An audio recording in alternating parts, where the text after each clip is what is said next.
interrupt this program to bring you a special report.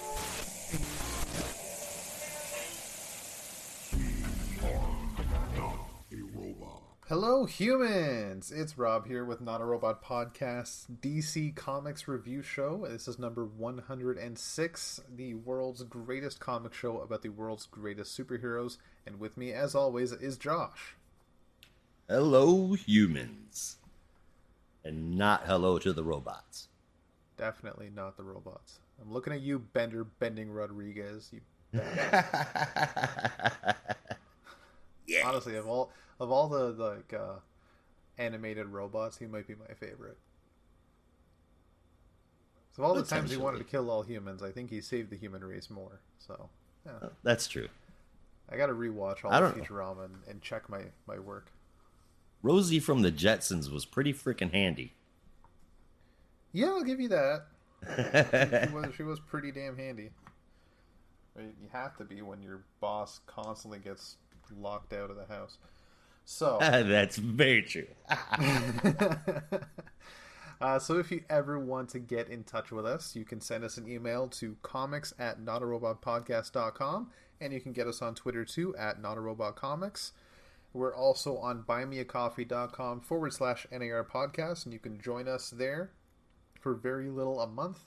And we have a Discord server that all of us are online pretty much every day talking about all sorts of stuff. We're always talking about the latest news and random shit that we just come up with off the top of our heads.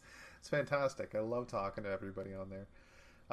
So today's books, though, we're looking at a little more in-depth. We're looking at Sword of Azrael #1, Batman White Knight Red Hood #1, New Champion of Shazam #1, Multiversity Teen Justice #3, Poison Ivy #3, Batman #126, Flashpoint Beyond #3, and Dark Crisis #3, as well as a couple of honorable mentions that may end in 3. But before we get into that, I think there's some news to talk about. What's going on in your world right now, Josh? Not a whole lot. Last week, did I tell you guys that I had started to quit smoking? Yes.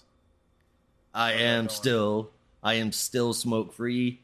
It's the first time in a year that I've made it longer than a week. So yay. Nice.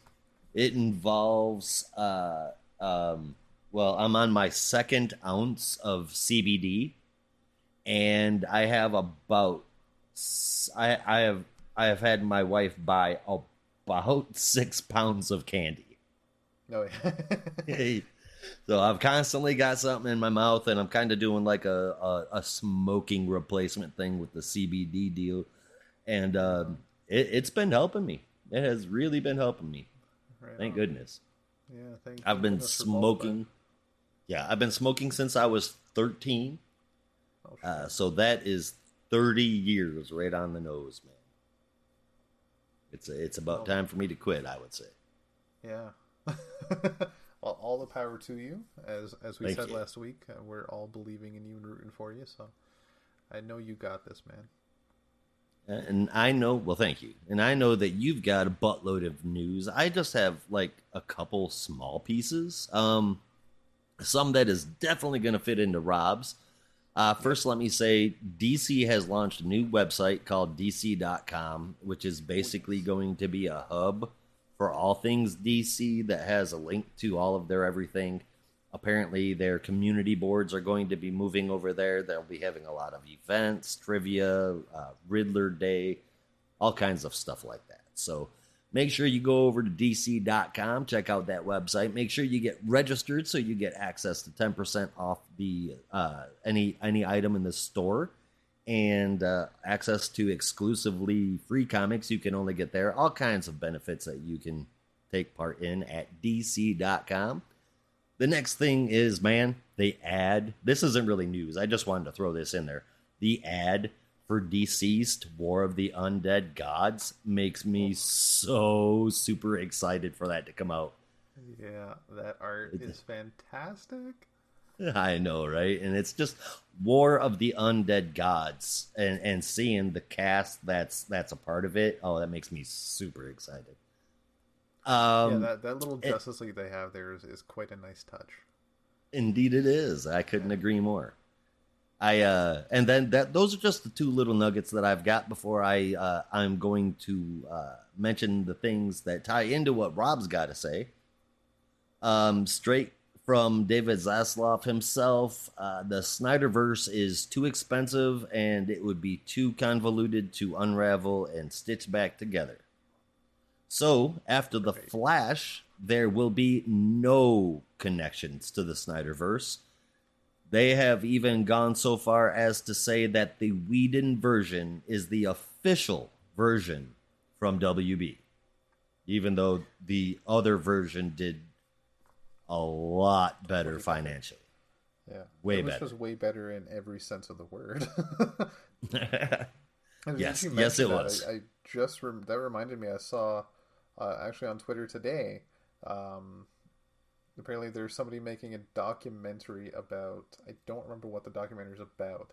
I think it might be DC films in general, and asked Warner Brothers Discovery for some clips from Zack Snyder's Justice League, and she was told there is only one version of Justice League, and that's the 2017 version. Yep, exactly. Yeah. Which is just wild to think about. So stupid. So dumb. So dumb. So dumb. But before I let Rob take over, and I'm just going to say this without spoiling the news that Rob's got to share, if everyone out there is unaware. James Gunn has said Peacekeeper is safe and y'all need to stay calm. Yep. And Rob, I will hand it over to you. Right on. So, as that is said, what James Gunn said about Peacekeeper Season 2, take that to heart. Keep that in your mind as I go down this list. So, please. First off, this is true. If you haven't been online in the past couple of days, the Batgirl movie starring Leslie Grace is officially canceled, despite the fact that they finished principal photography, or I think they finished filming completely. It's like 90. They said it's like 98% done. Yeah, and they were in the middle of post production, and then the executive said, "Nah, sorry, too bad, no more." As you mentioned earlier, like with you and I talking earlier, that's the thing about money. I've heard a few different things that apparently all the test viewings deemed it pretty much unwatchable, or unreleasable, I think was the official term, and was even quoted as like an episode of really garbage TV. Oh, geez, man. Yeah. Well, I didn't see that one, but that is sad to hear. I don't know how accurate that is, because the cast is fucking stacked. The cast is stacked, but they did really tweak Barbara Gordon. Yeah. And I mean, they brought in a new best friend. I mean, I don't give a shit about her being Latina. I don't care about that. That wouldn't bother me at all. But I don't know any of this part, actually. When you say tweak Barbara Gordon, this is all news to me. They adopted, from what I understand, they adopted a lot of different personalities from a lot of the different Robins and kind of threw it into Barbara without the whole Oracle part of her. So it's like she's just another Robin, and that would bother me. But that's the only thing that I heard about it that regarding anything within the movie itself. The only thing that I know is, the only thing. Well, I mean, I guess, but the only thing that. Story. Oh, was it? See, I didn't even know that. I didn't know it was supposed to be an origin story. All right.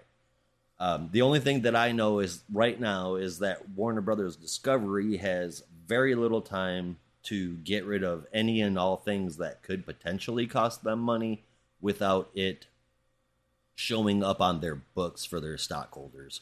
So they expect over the course of, I would say at least over the course of the next 6 months, some very tight lips, and within, I would say by a year's time, we're going to have a more defined plan for DC as far as films go. But we'll have to wait and see. That is definitely the hope. I'm just double checking that. I was reading that they are supposed to have their second quarter earnings call today at 4:30. So as of an hour ago, their second quarter earnings call for 2022. I don't know if that would shed light on anything, but they might. That since it happened about an hour ago, so that will be the opening time to see if any of these rumors, and I say that very strongly, these are rumors. Nothing is confirmed as of yet of any of these bits of news that I have ahead of us. But I imagine in the coming days we will know for sure.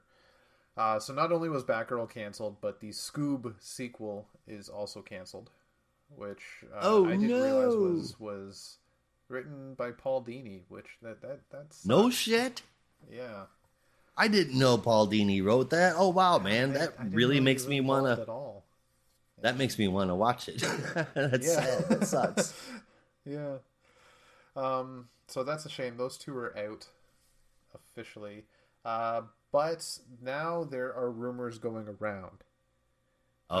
And nobody can confirm where these rumors have come from. Nobody has any sources to why these rumors are happening. Good. Can you tell me anything good? I feel like the hesitation is that this is all bad news.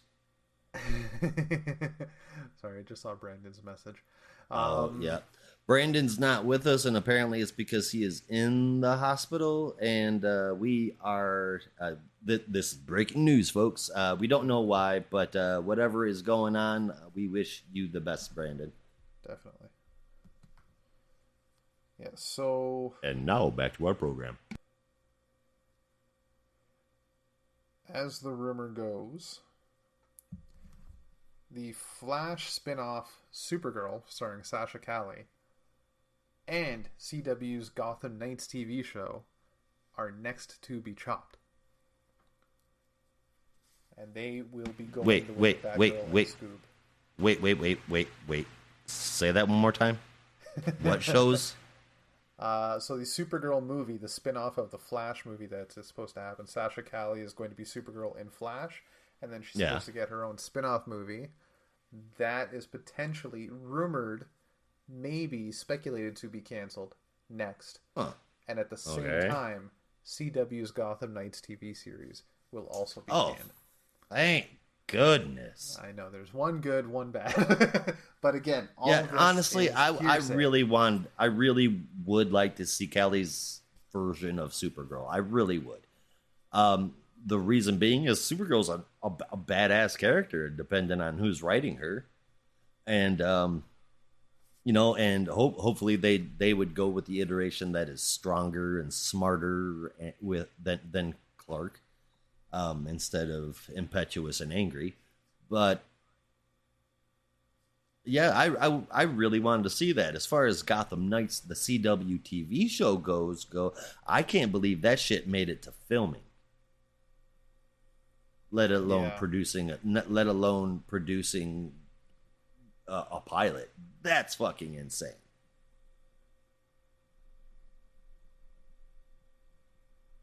Yeah, that's I'm still just unimpressed with that initial trailer. I don't know how anybody is excited about that, unless you're somebody that loves the CW immensely and just likes teen dramas, which chances are you might be a teenager. So I say that, but I actually know a lot of adults that love teen dramas. There's a couple that are good, but fuck, people I know that were like, no, Riverdale's good. Now they're starting to be like, oh, what the fuck is going on? What's I don't know, man. I don't. You guys 3 seasons ago. I don't. Okay, here's the thing. The CW is where good ideas go to die. All right, that's because Smallville and Supernatural were fantastic. Yes, Supernatural was the epitome of CW. Yeah. Back when it first came out, and then it grew into its own thing because of the fans. But Superman and Lois is That would have an easy home on HBO Max. It has no business being stuck on just CW. Superman and Lois is a fantastic show. Yeah. As far as everything else goes in the CW, it's just bad. It's just plain bad. Everything is a team rom-com, just with a different narrative and different characters. And the only one that I will say that is different is Riverdale. Riverdale isn't meant to be a teen drama as far as I'm concerned. It's just set out to be as weird and wacky as the Archie comics were, and I think that they have done a fantastic job. It's weird. Every single episode makes you roll your eyes. Every single episode makes you say, why the fuck am I still watching this? Yet, guess what you're doing next week? All right, I was with you there from the first episode. I was like, all right, no, this is stupid, but I dig it. For the first episode of the first thing, I was like, I don't know what's happening. It's fucking weird, but I like it somehow. And I did that for 2.5 seasons later. I'm halfway through season 3. I was like, okay, I've had enough. I can't deal with this anymore. Yeah, it is. It's all over the place. It's wacky. It's wild, and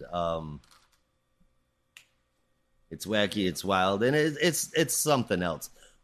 What it definitely isn't is a show like The Flash or I always say these because I don't know. I don't watch CW, and I haven't in a long time.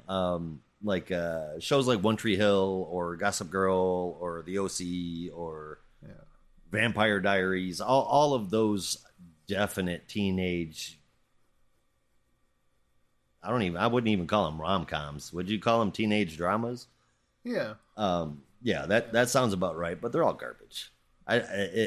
Riverdale might be garbage too, but it's a different type of garbage. It's definitely a different type of garbage. It's a higher class of garbage, but there you go. Garbage is still garbage all the same. Well, shit, all the same. Yeah. Oh, yeah. It's well shit all the same. Oh, fuck. I miss Shoresy. Speaking of shows that haven't had a season 2 confirmed yet, fucking A. So, I will say this for CW. Legends of Tomorrow, still maybe the best thing they ever put out there. Whether you enjoyed it or not, you have to admit the quality was good, the acting was great, the storylines were fantastic, and the comedy is solid. It was not trying to be a serious teen drama on the CW. It was trying to be different, and it did it well, damn it. It did not deserve the ending it got. Nope, it was trying to be a superhero comedy, and for something that was released on broadcast television, it did a damn good job. I will give it that.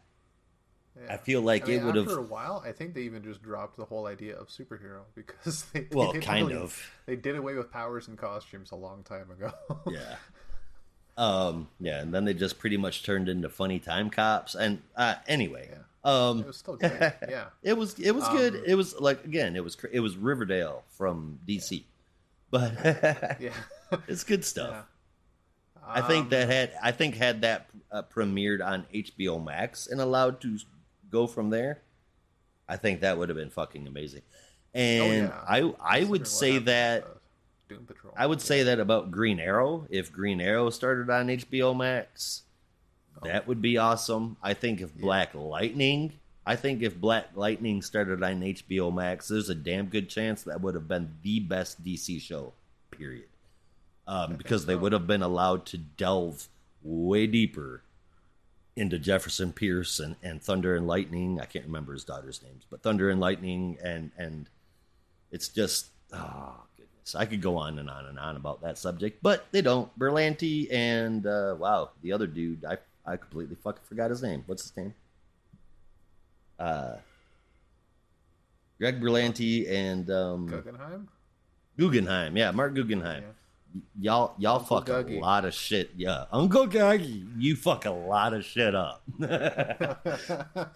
Classic Arrow, like Reddit Arrow subreddit fans will remember Uncle Guggy. Uncle Guggy. And for all you R Flash TV readers out there, if you remember, good going to season 9, we'll say 7-8 years ago, Reverse Flash's refrigerator It was me all along, Barry. And walk out the darkness. That's right. Reverse Flash as a refrigerator. That was some of my favorite times on the internet. If you don't know that, Josh, if you don't know that post, I need to fucking share it with you. It was fucking fantastic. The off season was just nothing but shit posts, and it was hilarious. I did enjoy that meme. I do remember that meme. I think my favorite meme of all time, though, is the one that says, "Nick Cage's hair is a bird. Your argument is invalid." Yeah. I still say that to people. I don't have a picture to show them. I mean, like, I will I love that meme so much. I say it to people. I know that's fucking weird, but it is what it is. Yeah, some fun times on the internet. Fun. Right, so there's a few more rumors in the rumor mill. So there is going around. This is not confirmed, but this honestly might be more likely considering all the restructuring that's been going on in management. That Flash, Aquaman 2, and Shazam 2 are having their dates pushed back. Again, that's not confirmed, but it is so minor, it's probably going to happen.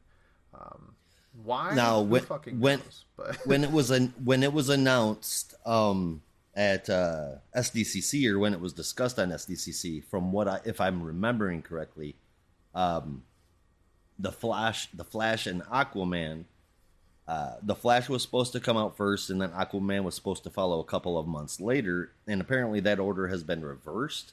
So they actually had to bring in, from what I understand, of course, this is, welcome to the rumor mill, but that Aquaman, Flash got pushed after Aquaman, so they had to take out Michael Keaton's Batman in the Aquaman movie and have Ben Affleck come in and shoot Batman scenes to take the place of Michael Keaton. And they need to just stop fucking with shit. they do, and you know what? When they're going back and forth and dealing with this kind of crazy fucking shit, as much as it hates me to say it, I understand how it is too convoluted to try and make something nice out of the mess that happened. Frankly, from Zack Snyder's daughter, if that wouldn't have happened. I'm not saying, anything about that, but if it wouldn't have happened, we'd be looking at a totally different WB DC film universe. Yeah. And, but now we got WB saying that Whedon is right, and that is horrible, especially considering how horrible of a person he is. Yeah, but horrible of a movie that was, too.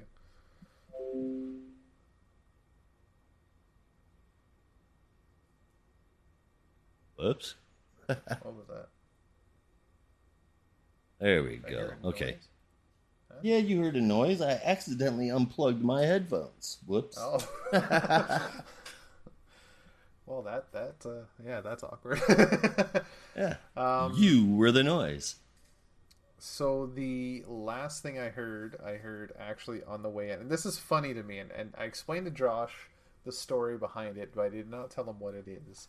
And I saved this for last because it's very near and dear to my heart. And I'm begging you, please, Rumor Mill, stop fucking with my heart. Please. So, this little tidbit of information came directly from, of all places, Giant Freaking Robot.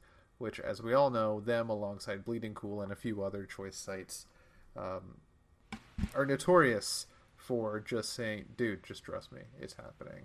And then they'll always say, our trusted, proven source. This is what I find hilarious. On their website, Giant Freaking Robot says, in the article, they have a hyperlink on the words, trusted, proven source. And it leads you to a page that has all the articles that were proven correct. But I would like to see the opposite of all the articles that were proven wrong. Because I want to see what's more accurate, or how many more there are of each. I bet you they're the exact same number. I really. I bet you they're the exact same number, Kyle. Because I feel like what happened was that they would write that they would hear a rumor, they would print the rumor about how it's going to be true. But I bet you that they also printed an article about how it's going to be false. Like BuzzFeed. I mean, that's the whole CBR business Right. strategy. So, yeah, wouldn't be surprised. Totally works.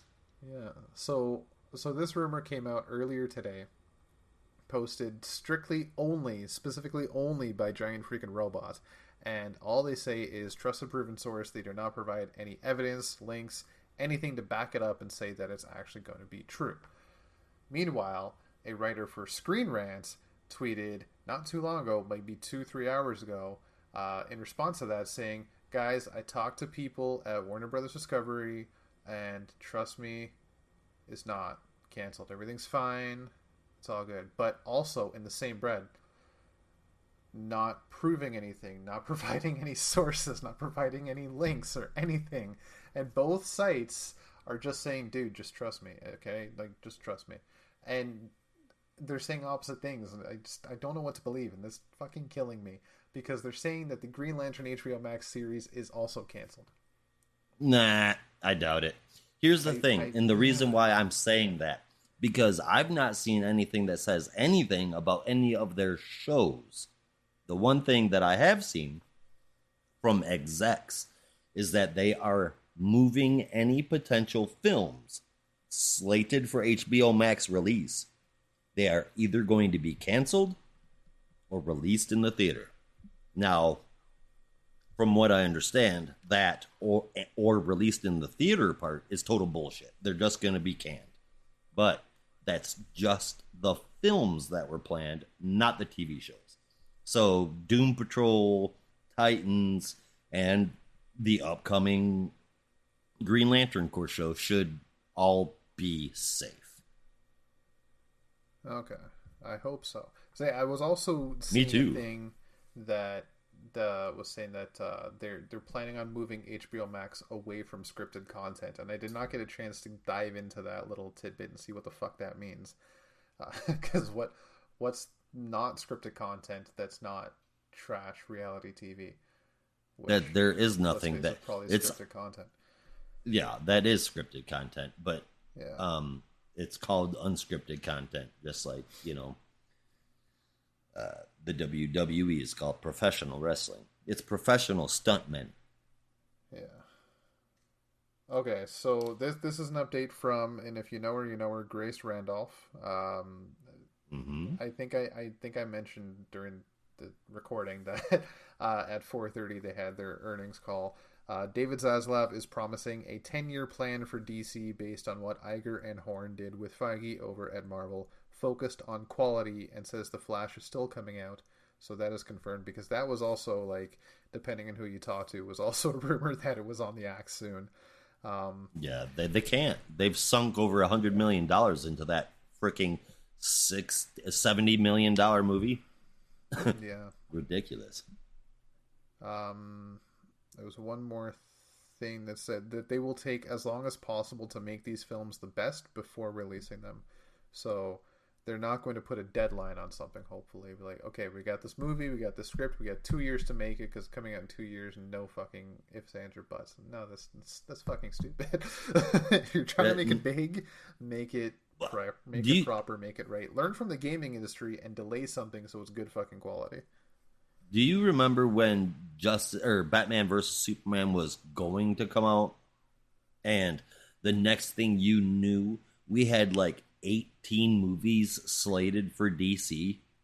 Yep. Do you remember that shit? I reference that conversation. There was that little special on CW that Kevin Smith and Jeff Johns were talking about all the stuff coming up. And I remember, I circled my fucking calendar. Green Lantern, the movie, was supposed to come out in 2020, and I'm pretty sure if they never had a release date, I might have just, like, speculated it would be so cool if it was in March around my birthday. But it's supposed to come out in 2020 with Cyborg, and it never fucking did. And I'm mad. Well, we knew Cyborg wasn't going to happen, unfortunately. Yeah. Which sucks, because Ray Fisher was the one that was cut out of Justice League the most, and I think he was a damn good Cyborg. But anyway, he was a really good Cyborg. Like, after seeing and I don't think we ever really got a chance to talk about this in depth. After seeing Zack Snyder's Justice League, I understand why a good portion of his story was cut, because out of the 4 hours, like a good 2 hours was Cyborg's story. So it's a lot of fucking footage for just Cyborg, and you can't release a 4 hour movie in theaters. It's a shame that, but if they were able bullshit. to like delve his story into something a little tighter, I would have loved to have had that story in the theatrical release. But it was just so much content. So tired. I am so tired of hearing from all these people that anything longer than 2.5 hours is too long to watch a movie, because bullshit. All you assholes out there that fight with me that Titanic is a fantastic movie is like 3.5 hours long, and your asses sat in the theater for that. So shut up. 3.5 4 hour longs is okay for a movie. Just budget your bathroom breaks. That's the thing. So I can't stand the Titanic as much as the next person, and my God, bladder will disagree with you. I have the bladder of a peanut, and they don't even pee. If that tells you anything. I remember when I was younger that movies used to have intermission. Yeah, I would love that. I would love that. Me too. Yeah. They should bring that back. They really should, but unfortunately having to stop for 10 minutes to allow for bathroom breaks and refills on a drink means that if they add that up throughout the whole day, they've taken away one whole film of that movie that they could show, which is stupid. But whatever. Yeah. Honestly, after diving a little deeper, there is a tweet from a notable person in the leaker community that says, I'm pretty sure the Green Lantern HBO Max was canned a while ago. They just didn't announce it. But that was 2 days ago. So that was before exactly. Batgirl was even announced, I think. So fuck. We'll see in the coming days what's happening. Basically, if you remember last really week, haven't heard anything. Yeah. And just how WB just basically didn't show up, but Marvel showed up with like, here's a fucking free car under your chair, go, like the Oprah of the movie world. And DC was like, Dr. Phil, just sad and alone. Right? This is it. Here's Aquaman. Here's Black Adam. There's other shit, but we're not acknowledging it. Yeah, and because they're then canceling it. So what was the biggest question asked of the Black Adam / Aquaman panel? When is Henry Cavill coming back? Yeah, which I'm like, that's hilarious. Why well, because he's not going to know. Dwayne Johnson got Black Adam movie made through sheer power of will. Yeah, he's also like he's the most electrifying man in entertainment. So it's like he's gonna get shit done. That's the thing about Dwayne Johnson. I kept meaning to bring it up with you guys. I kept meaning to mention. I'm impressed with the fact that Dwayne Johnson is doing more to market his two movies in League of Super Pets and Black Adam than WB is basically done for the last year. Yeah, 100%, dude. I mean, the guy is a money machine. Yeah, he knows what he's doing. Mm-hmm. He knows how to work it. Selling shit is how he became popular. You know, he had to sell himself. You smell what I'm cooking? He does. Yeah. It doesn't matter what you think. Yeah, so much. Yeah. Finally. Yeah, so I actually just watched some clips yesterday of classic rock on the mic bits. It's so fucking good. Yeah. One of the best shoot interviewers, period. Yeah. Interviewees. Yeah, unbelievable. Yeah. On the mic, live, personal. So funny. You can't go wrong with The Rock. Definitely. You know what? Yeah, I mean, sure, he did the Tooth Fairy, but whatever. Yeah, you know. Apple. Yeah. Right? And was the Tooth Fairy really that bad? I know my kids loved it. I didn't watch it. So I couldn't tell you. Like there was something that they loved about a 10-foot tall dude wearing a tutu, trying to be tiny and cute. They thought that shit was Well, hilarious. yeah, I could see where that could be humorous. Yeah. So I don't know. It's definitely a thing. I know you have claimed to be a big Zack Snyder fan, and I can accept that. I can appreciate that. I can respect that. I don't love everything he's done, and Yeah. everything he's done is not the greatest, but I do like what he does. Yeah. And I have enjoyed Zack Snyder in some regards, but what I want is for people to just hop off his dick. Pardon my crude phrasing. There are people No, no, out no, there no. on the internet, specifically Twitter, that just take it too far. You're there for a Black Adam presentation, and you're still making it about Zack Snyder. Dwayne Johnson's not going to know the fucking answer. Yep. No, He's not just there to. just leave He the shit fought alone. for Henry Cavill. He did try to get Henry Cavill as a cameo. He did want that, but fucking talk to David Zaslav. Yeah, I mean, what he wanted was things to work into a Black Adam versus Superman movie. Yeah, which He would wanted be them to freaking dope. fight. And as Hell far yeah, as it we would. know, who knows? I don't even remember his answer to that question when somebody asked him. I don't remember, but it was classy as fuck. I remember thinking, It was that's a good answer. yeah, it was a very polite deflection and then carrying on to promote. Yeah. Like a professional. That's what he does, man. Exactly. Yeah. But yeah, these past couple of days actually does. Speaking of Henry Cavill, it reminds me of that day when like I don't even remember what the big news was, but everything was just in flux, and people were like, "Is Henry Cavill going to be Superman still?" And there was no fucking word, and we still, at like 3 years later, still have no confirmation that he was officially fired. People reported he was fired, but then other people were reporting now WB says he's not fired, but like everything's fucking canceled. And then the only thing Henry Cavill said about that to this day was a brief 10-second silent video where he held up a Superman action figure and then cut to black. And nobody knows what that means to this fucking day. So Like, I'm Superman. Y'all know I'm Superman. They won't let me be Superman. I'm sorry, but that super sucks, man. yeah. It really does. I don't give a shit what anybody says. Man of Steel was a fucking awesome movie. Yeah, that's right. I said it. I don't disagree with you there. I think as much, and this is speaking as somebody that I don't mean to always bring up Green Lantern, as somebody that's actually a huge fan of the Green Lantern movie, despite the fact that I know how bad it is and how many flaws it has, I still watch it 12.5 times. And I say a half because I fell asleep one night. It was like 2 a.m., but I just really wanted to watch it. I can regard how Man of Steel has its flaws too, but it was very fucking good. Mm-hmm. Yeah, and most of those flaws for me are Pa Kent. That's a very, very weird Pa Kent, but that's a discussion for another time. I am very awkward with my opinions on movies, apparently.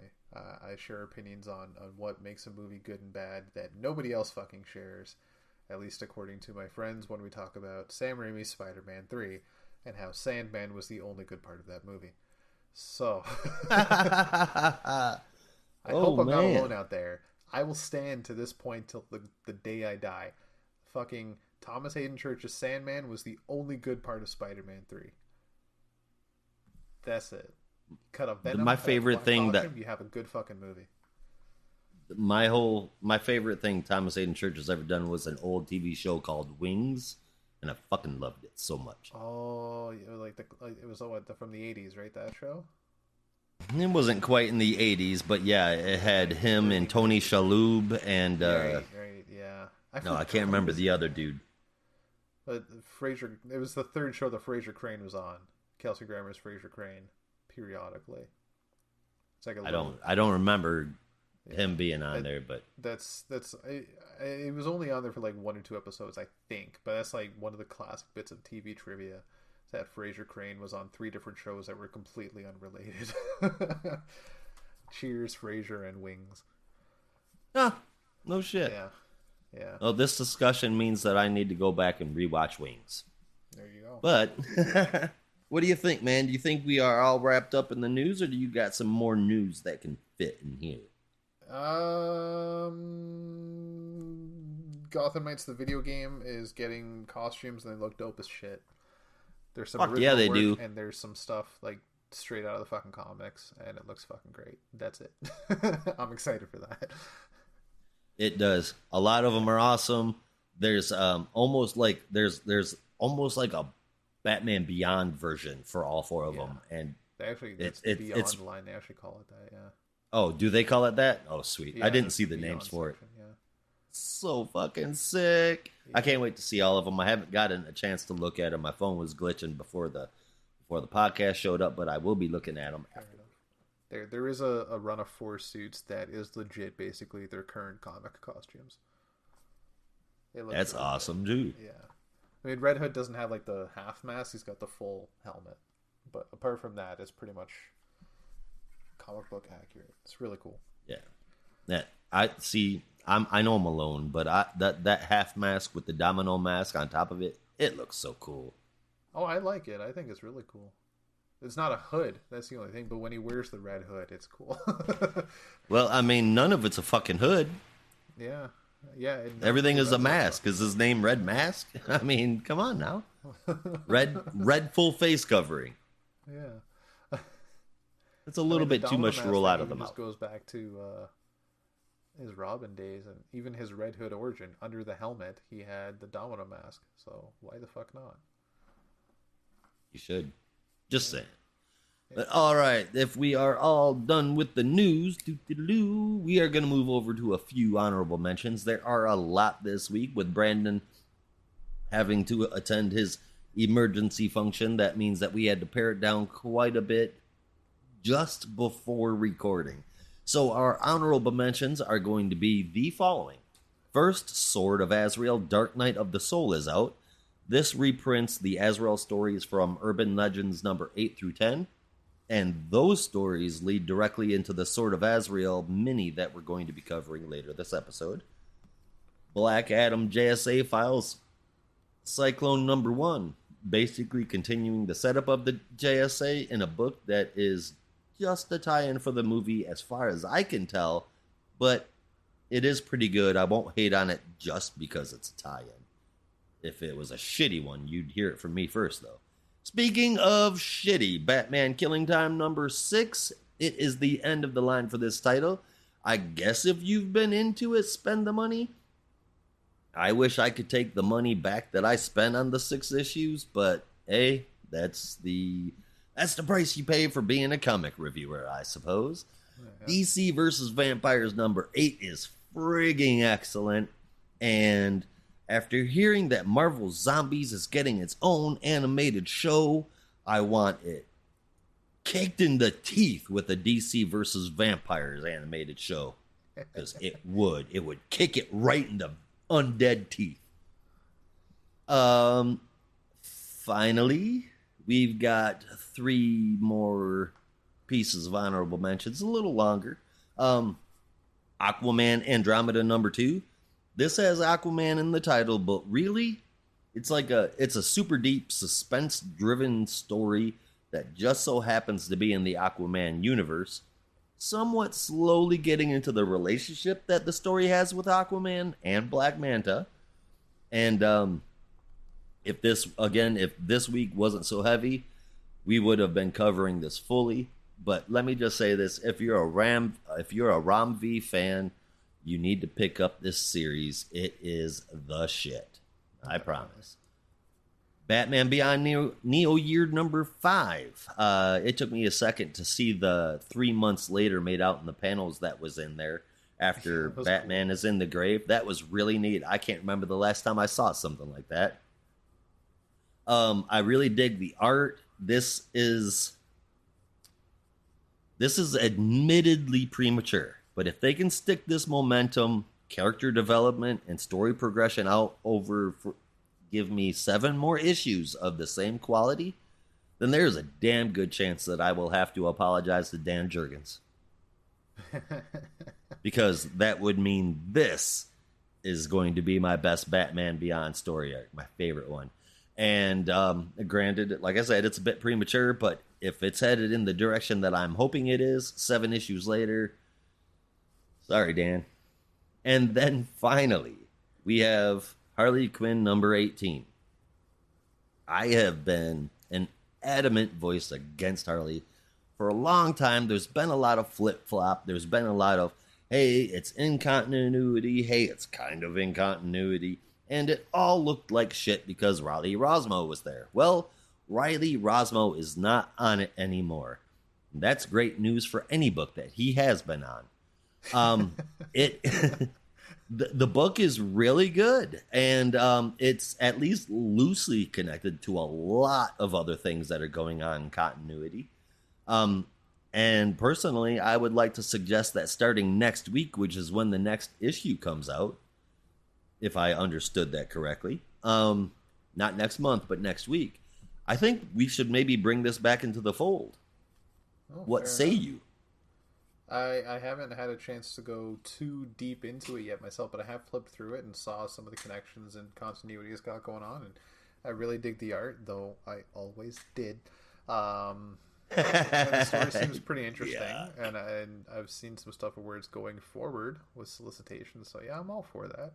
I do enjoy some Harley Quinn, especially. Oh shit, that's the other piece of news I completely forgot with all the news coming out this week. Fucking Harley Quinn season 3 dropped this week. Oh, yeah, and it's fucking great. Oh, my God. So fucking... I can't believe they got Codpiece. I've been waiting all week to talk about that.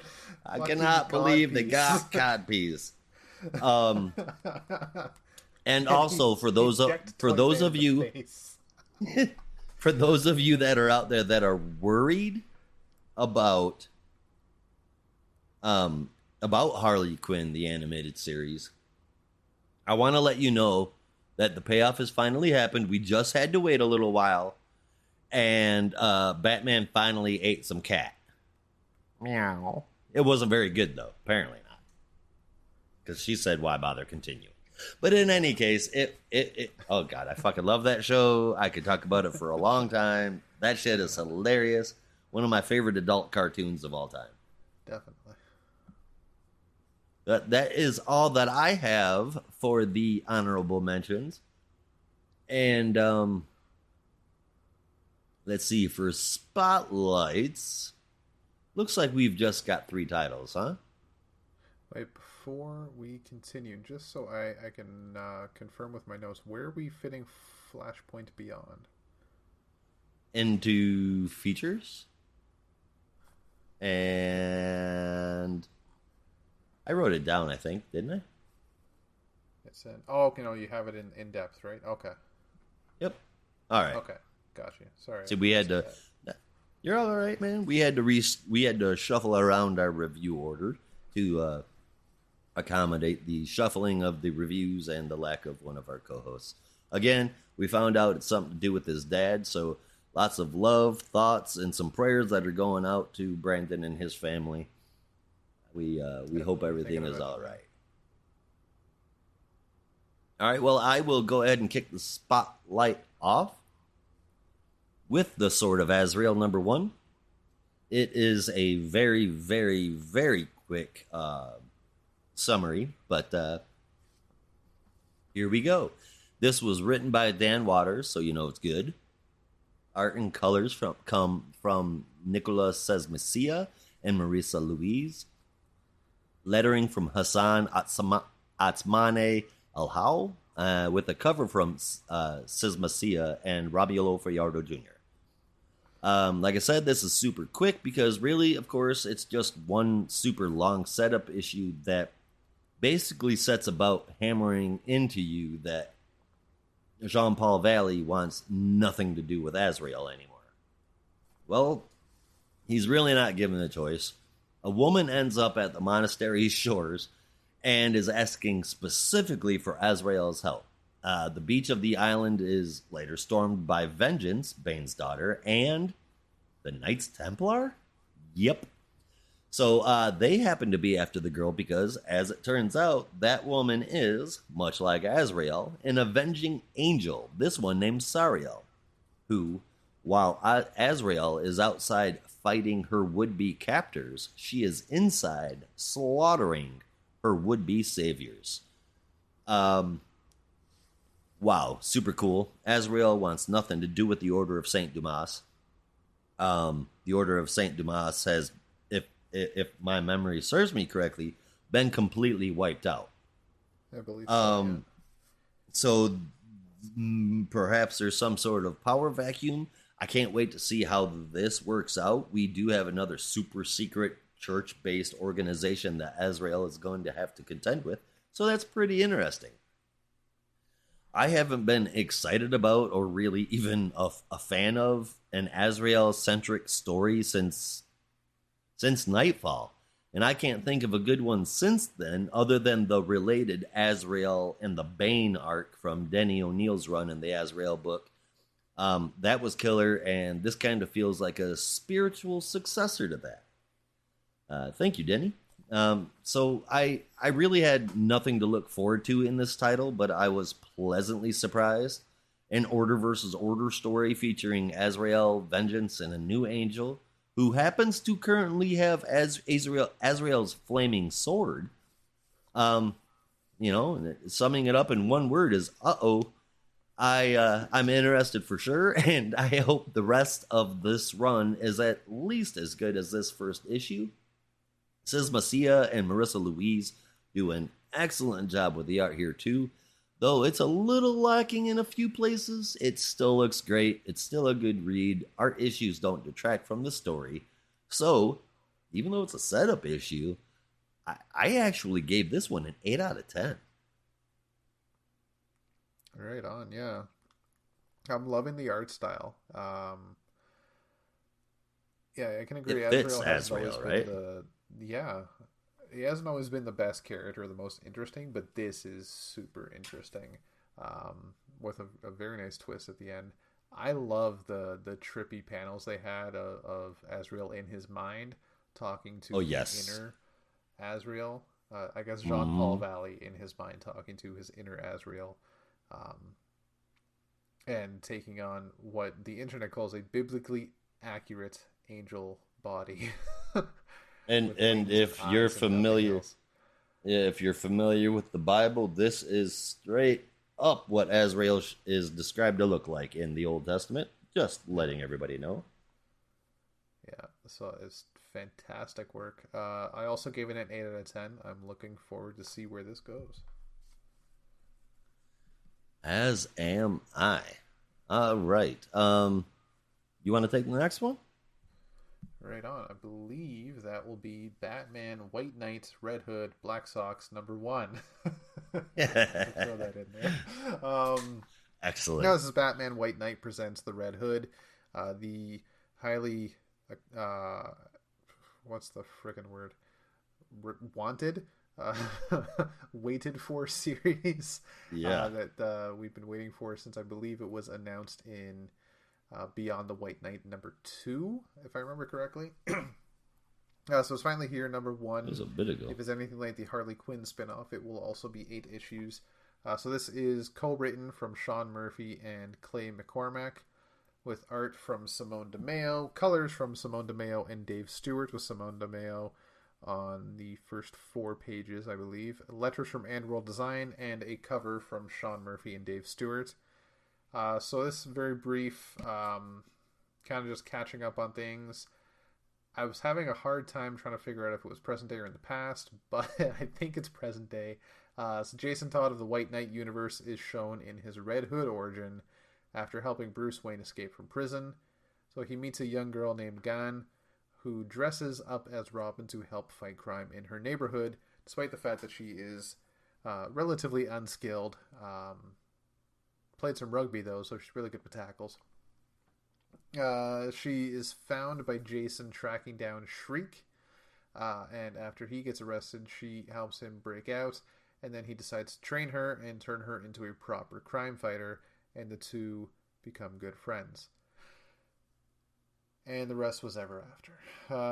As we will see, hopefully next month in issue 2. So I honestly, this is another welcome look into this world that I love. It's a great story to go with it. I'll take anything from Sean Murphy's White Knight series. It's just such a fun world to play in. Some of the fun in, at least for me, most of the fun in Elseworld stories is seeing the differences from main continuity, and this definitely has a lot of differences, but it is quickly becoming very much its own thing, and I am all for that. It's becoming less about the differences and more about just building its own story, which is just great to see. So I gave this an 8.5 out of 10. The art's fantastic. The story is great. Keep it up.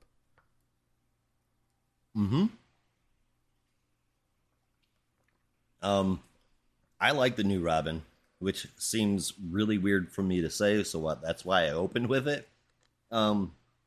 This is one that's different than ever before, really. Gan, regardless of if they actually get a new identity other than Robin, has talent, just not the traditional Robin talent. So, new angles for new stories. There's definitely a new relationship dynamic here. I really enjoy this series, man. So far, this latest excursion into the White Knight universe is easily my favorite. And let's be honest, it is indeed, at this point, it's its own universe that could continue to grow and expand for God knows how long. And I'd be okay with that as long as it kept being good. Murphy, just don't farm the stories out. You keep your pen behind it, all right? I dig this. You should too, because it's really good, if not for anything else but the artwork. Especially the stuff in the back. They always throw in bonus artwork in the back of these issues. Jesus. There's a couple black and white pages, a couple colored pages that are just gorgeous. All of it, though, seriously, so very nice. I gave this one an 8.75 out of 10. Right on. We're Indeed in it was. Same wavelength so far, Josh. I like this. Let's see if we keep it up. So far. Yeah. We'll see how it goes, right? Yeah, speaking of wavelengths, I don't know It where I'm going with is this. Lightning. Indeed. And that will bring us, the lightning will bring us to the new champion of Shazam. Number 1, written by Josie Campbell with art inside and out that is most unmistakingly Doc Shaner with letters from Becca Carey.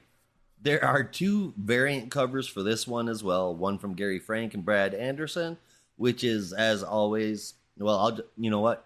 Gary Frank quality. But the Joshua Middleton one, that's the one that was just simply beautiful. All 3 are really good though. So, and that including the new covers. So that's really awesome. All right. So, not that I would assume anyone is unaware, but this is the story of the new champion of Shazam, one Miss Mary Bromfield. Mary has left and gone off to college, which is where we find her at the beginning of this story. She meets her 3 new roommates, Cassidy, Bianca, and Bianca's pet rabbit, Hoppy. Everything seems to be going right for the short time that she's there, even though she pretends that her name is Marina, not realizing that that is the name of a Russian poet, which scored her even more points with her new roomies. But then she goes to orientation, and while her new friends go to retrieve their name tags, Mary goes to save them seats. And that is when Hoppy starts talking. He's been imbued with the last of Billy's magic to make Mary the new champion of Shazam, to which she is very opposed to. She's outright, out loud arguing with a rabbit that no one else can hear talking, and then bolts out of the auditorium holding said rabbit out in her arms in front of her face when she realizes she must look crazy, and she runs out like that to avoid people thinking that she's crazy. I don't think that plan was thought out too well. But the rest of the book is Mary arguing against being the new champion. The rabbit Hoppy insisting that she has to. Her very quickly stopping a bank robbery, and it is all around a kind of find yourself story, which I think works for Mary. And honestly, it could work for the rest of the family as well. When all the hubbub is over and she has experienced her incredible new power levels, of which she'll have to learn how to control, and they're new power levels because she's not sharing them with anyone like Billy was. She still has no interest in it. She gets back to the dorm room, still refusing Hoppy and Billy, and there are cops there. She thinks that they are there because of her stealing Hoppy, which I understand, but they are not. It turns out that Mr. and Mrs. Vasquez are missing, and for the non-Shazam fans, that sounded a little funny when I said it. For the non-Shazam family fans, non-Shazam fans, speaking Tagalog, this is Billy, Mary, and Company's adopted parents, the ones that took all of them in. All right, that's the end of the book, this issue anyway, and these are my thoughts on it. Billy as Shazam is the Shazam. He's been with us since the Captain Marvel inception, through the purchase, through the lawsuits, and then finally landing on the page as Shazam rather than Captain Marvel. Some bad stories and weird decisions eventually led to the Rock of Eternity being held captive in hell, and Billy staying there to protect it, seemingly without powers, against people like Necron and several others.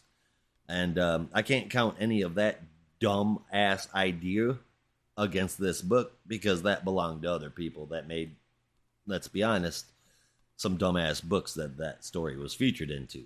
So, Billy is out. All that said, there is literally no one Shazam adjacent that I think deserves this more. And not just because she was Miss Marvel at one point. It's because that's her character. The rest of the family are, for the most part, pretty goofy and childish. Mary has always been the most mature of all of them, and probably honestly more deserving of the powers of Shazam than Billy. I think that choosing Mary to do this was an excellent choice, and I'm kind of bummed that, like most Shazam titles, this is only going to be a mini. Doc Shaner is a brilliant artist, and he's no different here. Campbell does a great job of putting the story together, and while making it a self-exploratory story, without making it sound like it's going to be a bunch of young people speak by the style of one Brian Michael Bendis say. It's done really well, man, and I'm looking forward to issue 2. I'm a little disappointed that it is issue 2 out of 4. I really like this as an opener, and I gave this one an 8.5 out of 10. Yeah, this is it was a lot of fun. Doc Shaner, you're friggin' amazing. Amazing. Art is so good. This is definitely one to check out. It holds so good of Shazam. It's so good. Yeah, definitely holds up the mythos of Shazam very well, I believe. Yes, it does.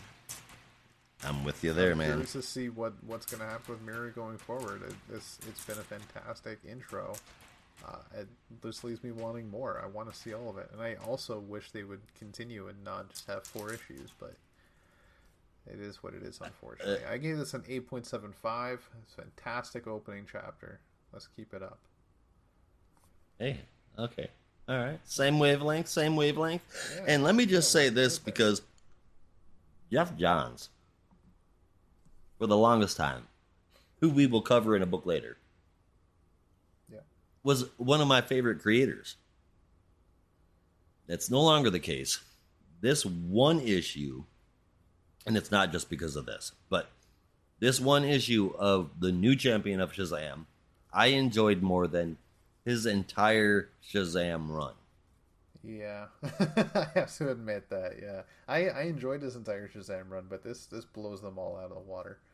That was just, I don't even know what to call that. That was Saturday morning cartoon shit. This is a good story.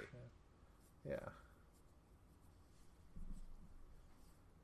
But Hoppy. all right, Hoppy's a fantastic character. I Yeah, like Hoppy. I hope Hoppy definitely. sticks around. Me too. Like maybe. I think Mary's roommate might want her bunny back, but we'll see. So, with that, we're just going to take a quick commercial break. Don't go too far away. Now, back to our program. Welcome back. Thanks for sticking with Not a Robot. As Brandon says, hope that wasn't too painful, but I don't think it was. It sounded very comfortable. It sounded like a nice rocket ship. So, we are now getting into our in-depth reviews. They're going to be a little bit longer this time, so hold tight. They're a lot more fun. We're going to start off in another universe, going into Earth 11, I believe it is, with Multiversity Teen Justice number 3. And this was written by Ivan Cohen and Danny Lore, with art from Luciano Vecchio, colors from Enrica Aaron Angiolini, and letters from Carlos M. Mangual, and a nice cover from Robbie Rodriguez. So Raven is having a bit of a power freak out, but Clarion arrives to help control it, and Supergirl and Teen Justice arrive just behind her and help calm Raven down enough to get the scoop on what's going on with Troy and the Church of Blood. Together, they go off to the Fortress of Tranquility, run by Superwoman, in the Bermuda Triangle to figure out the next plan of attack, but instead they end up debating back and forth about what everyone's motivations are. Though through Raven trying to explain his soul self to the group, Robin comes up with a plan but needs Kid Quick to try it out. Meanwhile, on Domus Amoris, the home of the Star Sapphires, Aquagirl is just barely escaping Zamaronian defenses while trying to find the Justice Guild who has mysteriously disappeared. And after finding a hidden underground chamber, she heads in and finds the body of Hal Ferris of the Green Lantern Patrol. She takes his ring, hoping she can charge it somehow and use it to get back to Earth. And as she heads deeper into the caves, she comes across a small pool of water and dips in to get some moisture in her body. Except the pool is also full of GL rings, and Hal's ring begins to give a psychic impression of what the Star Sapphires have been doing all along. They systematically joined forces with each of the emotional spectrum groups, looking to unite the spectrum, and the only one left was the Green Lanterns. Except they are the toughest to convince. There were a small group of Lanterns that hated the idea of union, and that group, led by Sinestro, took out the rest of the Green Lanterns. Hal joined Sinestro's group to try and stop her plan from the inside, but he eventually failed, and the old guard of the Green Lanterns destroyed the central power battery to keep the power away from Sinestro and her cronies. And just then, Aquagirl gets sucked into a hole that is underneath the rings. On Earth, Teen Justice arrives at the Church of Blood and finds magic barring entry. So Robin's plan is if Raven and Clarion can weaken the barrier enough and Raven gets a link to his soul self, Kid Quick can vibrate their molecules through the wall. And together they get through and start off to find Troy. And as they turn a corner down a hall, and they find Aquagirl falling out of a wall of Green Lantern rings. So now, having regrouped, the whole thing is being watched on camera by Sinestra and her Green Lantern Corps, that's C-O-R-E, holding Troy hostage. And it's an interesting Green Lantern Corps. It's Sinestra, you had female Kilowog, you had a emo rocker Kyle Rayner, and Stell. Oh no, I was like, is he's got red hair? Is that supposed to be some kind of mix of Kyle and Guy? Like, I can see Kyle for sure in the face, but he's got red hair, and the way he's standing just reminds me of Guy Gardner. I could see that, yeah. Now that you mention it, maybe. That'd be weird. Honestly, I'm more fixated weird on the fact that they took Stell and just made him skinny. Right. That was it. That's it. It was interesting. I can't get over Kilowog surely with the brown opposite. hair. It's just fucking weird. But beyond that, the changes, I think, are wild yet interesting. And I am just very curious what the end result of this is going to be. Is there a point to this, or is it just going to be a story that happened in the multiverse? And if the latter is the case, I think that's a bit of an odd choice. Because we've had Elseworld stories before. But Elseworld stories are usually self-contained books or the oversized format and 3 issues in the Black Label run. We don't often get, like, here is this thing that we're bannering with multiversity. We're putting multiversity as a banner on it, so it's part of this, and then that's it. Usually when you get something of this caliber, it's going to lead into something else, especially if multiversity is involved. Right. So if this does not lead into something bigger, then what really was the point? I understand it came out during June to tie into Pride Month and everything that was going on. I think it even came out the same week of DC Pride 2022, so there is that connection right. there. But I just, what was the whole point? I don't understand.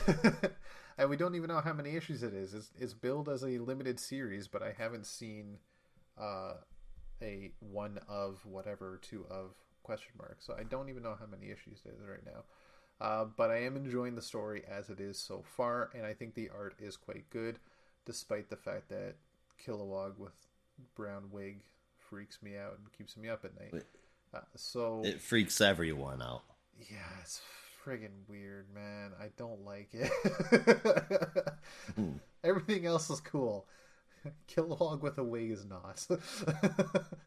So I gave this a 7.75 out of 10. I'll still stick with it. I'm curious to see where they're going with this. I like Team Justice. I like the team dynamics. I like the character work. I'm just curious if this has a point. It is, from what I have just gathered from LeagueOfComicGeeks.com, which for the most part they are right on the nose with things. Multiversity Team Justice is planned for 6 issues. Okay. Would have been nice to put that on the cover like they put everything else. Fair enough. That's true. Yeah. They also did not do that with the Poison Ivy book. That's true. Yet, oddly enough, they did it for New Champion of Shazam. Strange choices, man. I don't know. But perhaps the 1 of 6 or whatever, etc., is not showing up on those titles because there's a chance that should the sales do well enough, they'll be extended. Maybe. That's my hope for Hopefully. Poison Ivy. As far as multiversity goes, did you give a score? Yeah, 7.75. 7.75. All right. Well, this is okay, I guess. I don't know why, but I honestly don't know why. I just can't seem to get into it. This is gonna seem like a weird analogy or not analogy, metaphor. But I feel like watching. This almost feels like watching a Teen Titans cartoon show in reverse. Something just feels off, and it's not the gender swapness. It's just something is missing from this story, and I don't know what it is. I even went back and reread issues 1 and 2 to see if it helped, but it didn't. It's not horrifyingly bad. It's not bad. It's just kind of there, you know. The art is mostly good. It's not painful for me to read. And on the last page, Rob already mentioned it. The mix of Kyle and Guy thing, that's weird. Skinny Salt, that's weird. The Green Lantern Corps being spelled Core, unforgivable. Well, I took that as that's just Sinestra. It's like the Four Horsemen. If you think of like wrestling groups, that's just like these 4 Green Lanterns were the Green Lantern Corps, were the core of the Green Lantern Corps. That's how I took that as. It's not that the Green Lantern Corps in general is just spelled that way. I don't know, man. I hope you're right, because the way that was written, that's not the impression it made on me. Yeah. But it is okay. I mean, it's just a comic book. Unfortunately, I honestly think that this is one of those titles that will be heading straight for the dollar bin. The idea is fantastic, but I just can't get into the execution, and I can't put my finger on what it is that won't let me do it. It's It's got great art. The story isn't bad, but it's just existing for me. With the extra art and the ambition that this book has got, though, I did give it a 7 out of 10. So I think that might be our largest gap in our scores so far, 0.75. Yeah. Let's see if let's see if that trend continues, shall we? Yeah, I think a 1 point margin for error is allowed. I think we can give ourselves at least that gap to call it something else. The 7 is still there, so so we'll go from one June released book in number 3 this month to another, because that's the biggest connection I can make right now. It's Poison Ivy number 3, and I'm going to let Josh talk all about that. Between the two, let's see. Could I come up with a different one? Nope, I can't. All right, Poison Ivy number 3, written by the G. Willow. Wow, I was going to put extra syllables in there. Written by G. Willow Wilson with art from Marcio Takara, colors by Arif Prianto, letters from Hassan Atsmane El-Hau, and a cover from Jessica Fong, which is so pretty, it might just be my favorite cover this year so far. And I don't usually acknowledge these very often, but the variant covers for Poison Ivy number 3, we've got Art Germ, Seb McKinnon, Joshua Middleton, Justine Franny, Joel Jones. Every single one of them is artwork. You've got if you can't go out and get the variants, and I understand those suckers are hard to find and expensive, but if you can't go out and find them, look them up online. My favorites are the original Art Germs and Middletons, but again, they are all works of art. Go check them out, man. So good. Anyway, on to the story. So we begin with Ivy being in a lucid dream, floating in water, surrounded by plants, and talking to Harley, the only thing that she truly cares about beyond plants.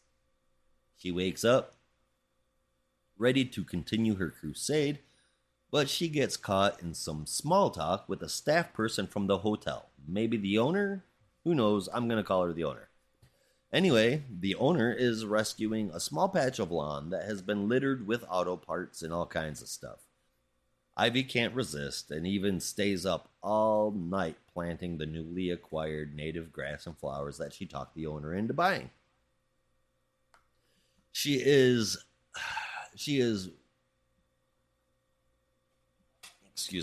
woken up in the morning by the owner, who Ivy freaks out on because she almost touched her, and of course that would kill her, the owner. And Ivy, by instinct, does not want to hurt her. She's a little conflicting with her mission as of now. She tries to push that feeling off. That night, a plant monster attacked her. Maybe. Ivy is starting to wonder if she's experiencing hallucinations. Both the plant monster and the symbol that she saw on the restaurant wall before, the fungus that she infected herself with that she is spreading across the world to kill the entire population, is affecting her. She can feel it, and there's a good chance that those hallucinations are caused by the fungus. I mean, mushrooms have been known to be psychedelic in the past. So. Indeed. And today. After that, she drives all night to get to Idaho, of all places, when we then see her writing a letter to someone, though unnamed, probably Harley, but we don't know. The letters are to serve to record the last days of the human race as observed by Ivy before she herself succumbs to the poison. After she finishes writing, she steps into an unknown building looking for a job interview. She is directed to one Mr. George Halloran, employee and efficiency expert. As she walks up, another woman walks out and tells Ivy that man is a monster, don't go in there. We flash back to Montana, the owner of the hotel waking up the next morning, going out to enjoy her newly created little plot of land, little patch of lawn. And what she finds, though, is a fully developed, looks like it's been there for 30 to 60 years, oak tree native flowers just growing in abundance. Ivy definitely put her special touch on this little patch of Eden that motel owner was looking for. Next up, Horrible Bosses. That is the name of the next chapter of Poison Ivy's journey. Though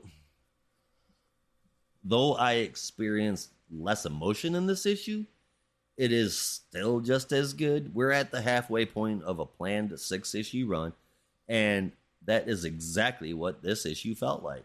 So far, Wilson has the pacing down perfect. The idea of the story is perfect. There's just enough advancement to move the story along nicely, introducing tiny little additions to the larger story as we move along. There's mystery, and there's that serious emotional attachment, because I don't know why I'm getting sucked into this so hard, but fuck, man. It's that good. It's just. I mean, maybe that's what it is. But past the writing, man, this is definitely Takara's signature style of work, and if you like that, you will love this issue. The colors are done really well as well. This is, simply put, just a great book and a great run so far. I would be committing a crime if I scored Poison Ivy number 3 any less than a 9. Well, then, yeah, this definitely continues to be a sleeper hit of the summer, as I will put it. The art's fantastic. The story is passionate and interesting. I don't want Ivy to die. I don't want Ivy to die either. DC fan. Shut up! You're crying. I'm not crying. As much as the next DC fan, I'm a Harla Ivy shipper. Is that what they called her? Harla Ivy, yeah. Harla Ivy, yeah. Yeah. I can't believe it took 10 years to come up with that shit. Yeah, really. So I'm all for having Harla Ivy together, but this is worth it for a little break in the spokes, if you will. Yeah. I think we can. I don't want her to die. She's died enough in the past 5 years. So I don't see it happening again. I think there's going to be something happening. You see Ivy starting to regain a sense of humanity, and there's definitely some stuff going on with Floronic Man. I keep forgetting his civilian name. Jason Woodrow. Jason Woodrow, that's it. There's definitely some freaky stuff going on there. So there's a lot of mystery in this book. There's a lot of questions that need answering, and there's a lot of excitement going on and a lot of emotion. It's got everything you could possibly want in a book, and a sense of dread and horror. Who doesn't want that in a summer hit? So I gave this an 8.75, not quite a 9, because there's just so many questions I want answered. But it is, as Josh said, the halfway point, number 3 of a 6-issue arc. So as Brandon always says, or used to say, he hasn't in a while, it'll be a 9 on a good day, but for now 8.75, because it's kind of raining outside. Oh, is it? It's humid as hell here. Yeah. Oh, really super humid. super hella bright, hot, and humid. That's it. It's like temperature's 95, humidity's 95. Yeah. Step outside, standing up on your porch, and you're actually swimming if you walk. But that is it for Poison Ivy. I hope that I do not have to say that at the end of issue number 6. Yeah, hopefully not. That would be a shame. But yes, that is it for Poison Ivy. So we're going to go back to her old stomping grounds in Gotham City and check in with dear old Daddy Bats. Daddy Bats! 126, written by the Uncle Guggy. Uncle Guggy. Uncle Guggy, Daddy Bats. Oh, don't put them in a room together, please. We'll just have horrible stories. Jesus Christ, so much. Yeah. So this is written by the enigmatic Chip Zdarsky with art by the ever glorious Jorge Jimenez. Colors from the the forever colorful Tomomori. And yeah, there you go. From Clayton Cowles. Just kidding, Clayton Cowles. Y'all are good too. You're great. You do a good job on this book, and don't you Clayton forget Cowles, in my personal opinion, should be the only person ever allowed to letter a Batman book. it. And that's Definitely. not just because he has the perfect last name for it. Seriously, yeah, he does. It's perfect. But yeah, honestly, no, I agree. His lettering is fantastic. Okay, Dusty cool. so I'll be doing this live, so bear with me. I did a run through, so it should be good. Okay, so you have Batman, kind of pondering his next moves after Tim was, I believe, shot last issue. Um, Yes. Kind of pondering on his, as he calls them, his soldiers, but his children, his cohorts, his wards. And he comes across Tim up on one of the scaffolds of a building, and he's asking, "What are you doing? You're not ready. You shouldn't be out here. It's too soon. You were sloppy at the gala. Go home." And Tim just goes, "Are you serious? No, fuck you. I was saving people. I should be out here as much as anybody else. You're not in charge of me. I don't even wear a bat. So fuck You you, can't tell me Bruce." what to do, Dad. And he glides off, and Bruce scowls as he always does. But he then retreats to the cave, as bats do, um, pondering his next move and pondering on all the things that's gone on in his life recently, and even Penguin's sudden death out of nowhere. But before he can get too far into that, he is interrupted by the fail-safe robots who attacks him with a force unbeknownst to be reckoned with. That was a weird sentence. I kind of just threw it out there. Bruce tries to retaliate, but it is deemed unfruitful, as Failsafe just tends to throw him around. Keep in mind, I do not know if the robot's name is Failsafe. I'm calling it that, just for semantics. So Well, Failsafe gets the upper hand on Zdarsky calls Bruce. him failsafe, so Okay, fair enough. I Yeah, think that's a fair enough assessment there. yeah. So Failsafe's getting the upper hand on Bruce, and any chance Bruce tries to take, Failsafe knocks him down, damn near beats him to a bloody pulp, but then he calls for the car to exit, and he grapples to the back of it, and ends up beating the shit out of himself by getting dragged by the car onto the streets of Gotham City, where he rolls off into supposed safety even though it's oncoming traffic, quickly puts his cowl on, and Oracle gets in touch as Failsafe is coming out, and Oracle's going to run comms with the satellites. And Bruce gives chase, throwing some batarangs, but Failsafe is on the money there, sending out a few tiny missiles to counteract the batarangs, and then decks him right in the stomach, probably cracking 11 of his 12 ribs, sending him flying into a lamppost and onto the ground, where he's like, "Oracle, it's bad." And he tries to fly away, but then Failsafe catches him, slams him into the ground with a force pretty fucking akin to Ganondorf in Super Smash Bros. Cracks the fucking ground, punches him in the mouth, says "fuck you," gives him the DX salute, and then Bruce is like, "Who are you?" And Failsafe goes, "I'm Justice, Failsafe." And then Signal, Duke Thomas, comes out and drop kicks him in the head. The Batgirls come out and try to get the upper hand, but Failsafe makes quick work of the three of them, and then goes right back to Batman.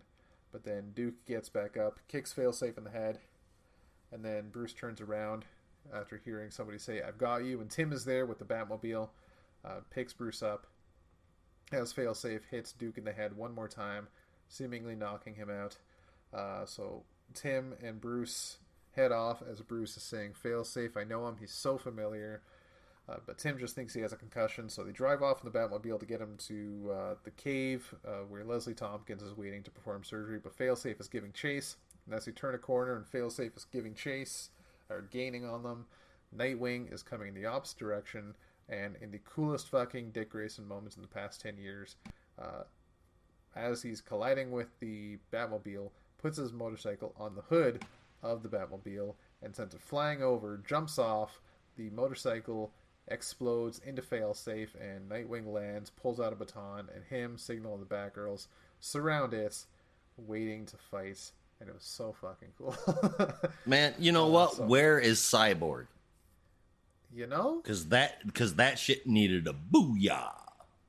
right? That would have been so cool. Yeah, that it was such a sick moment. Dick Grayson, you're awesome. So they got Failsafe surrounded, but then he flies up in the sky, and they lose him. And they're like, Oracle, can you get a read on him? But then he crash lands in the middle of all four of them, sending them flying out in a shockwave, and ends up underground. And as Nightwing gets up to check on everyone's safety, Failsafe explodes out of the ground, uppercutting him with a Shoryuken, takes out the Batgirls and Signal, rips off his helmet, hits him in the head one more time. Please, Duke, just stay down. You have enough brain damage. Nightwing gets up, bad, tries Duke. to hit Failsafe in the head with his batons, but then takes a haymaker to the face, falls down, and Failsafe then scans Signal's helmet, with saying that he now knows all the new caves, and he now has access to them. So he heads I keep saying he, I don't know why. Failsafe heads directly to the cave where Leslie Tompkins is, looking for Bruce, finds that he is not there. Leslie is scared shitless, thinking that Failsafe has done something with him, but just wants to know where Bruce is. And as we then go to the original Batcave underneath Wayne Manor, Tim and Bruce are there. At Bruce's request, Tim is saying, we need to get you help, we need to get to Leslie, and he's like, no, I know where I need to be in the old cave, and I know what I have to do, and I need to do it alone. So he heads off into a deeper part of the cave, much darker. Tim reluctantly agrees, and as Bruce slowly strips away parts of his costume, he ends up at a chest in the back of a dark cavern, knowing that he's surrounded himself with children. He's become softened, and Failsafe is familiar, but it's an aberration, and there's something in his mind that is not just coming to the forefront. He can't quite put his place on it, but he knows what he has to do, and he knows he's done this to himself. So as Tim is trying to get a hold of Oracle, Bruce comes out, and as he says, And it's me. It's the Batman of NAR. A purple, red, yellow costume. So, holy folks, shit. if you were listening a couple of weeks ago when Rom V's Detective Comics first came out, we made, between the three of us, a lot of connections to Batman R.I.P. Indeed found we so did. many connections, as I'm sure so many people did. And that classic Grant Morrison, Tony Daniel story is definitely getting some love, because Batman of Zur-En-Arrh, while not being created there, was perfected there. Indeed. And is definitely back in the forefront now, which begs the question, are Chip Zdarsky and Rom V in cahoots on trying to just bring that story back somehow? Are there clues there? Is there hints in the book? Do we all need to bust out our hardcover of Batman R.I.P. and pick at it with a fine-tooth comb and a magnifying glass and trying to figure out every little detail that they might be coming up with? Or is Bruh, it I know V and Zdarsky want us to do nothing more than that. All I'm hoping is for a cohesive, and with the two of them, I believe that we actually have the best shot at getting it without publisher influence. Yeah. A cohesive set of books that are Batman specific, Batman and Detective, seemingly having shared story elements, or at least having things that kind of go back and forth, like references to Batman R.I.P. and Detective, and then Zur-En-Arrh showing up here in Batman. I want that shit to continue for as long as they're on the books. Yeah. I think I nearly we shit all my knew it was pants on coming. that last page. You know, Brandon read it first, and he messaged me and he said, "You're gonna shit your pants when you get to the last page." And it was just as I started the issue. I'm like, okay, I'm fucking stoked now. Not in my wildest dreams would I have imagined that happening. When he got to the Absolutely chest, I had like 2 not. pages left. I'm like, he's going to this chest. Is that? Oh my god, is that the chest? I'm thinking failsafe. There's a chest there. Is this all Batman's Justice League failsafe, or if he ever goes rogue, this is what happens. What's in the chest? Are we finally gonna find out? And then no, it's so much better. Right? So much It's cooler. crazy. Oh my god, yeah. Man. Yeah, talk about a This crazy is part of Batman lore a lot of people are not that super familiar with. yeah. Oh, awesome. This Zur-En-Arrh, if I couldn't tell you the exact issue or year, but it does go back to like Silver I Age know. Batman. Yeah. It came out, his first appearance was in 1958 in Batman 113. However, that was not the Zur-En-Arrh that we know now. No. Zur-En-Arrh there was the Superman of Planet X. He was a Batman, but he was the Superman of Planet X. Zur-En-Arrh was an alien, obviously, on the planet Talano or something along those lines. Lano, Tano, I don't know. It sounded like a very expensive water. But in any case, Zur-En-Arrh gets Batman. He brings Batman back to his world. Batman gets Superman-like powers. But Zur-En-Arrh had a very similar purple, red, and yellow costume to what we see there.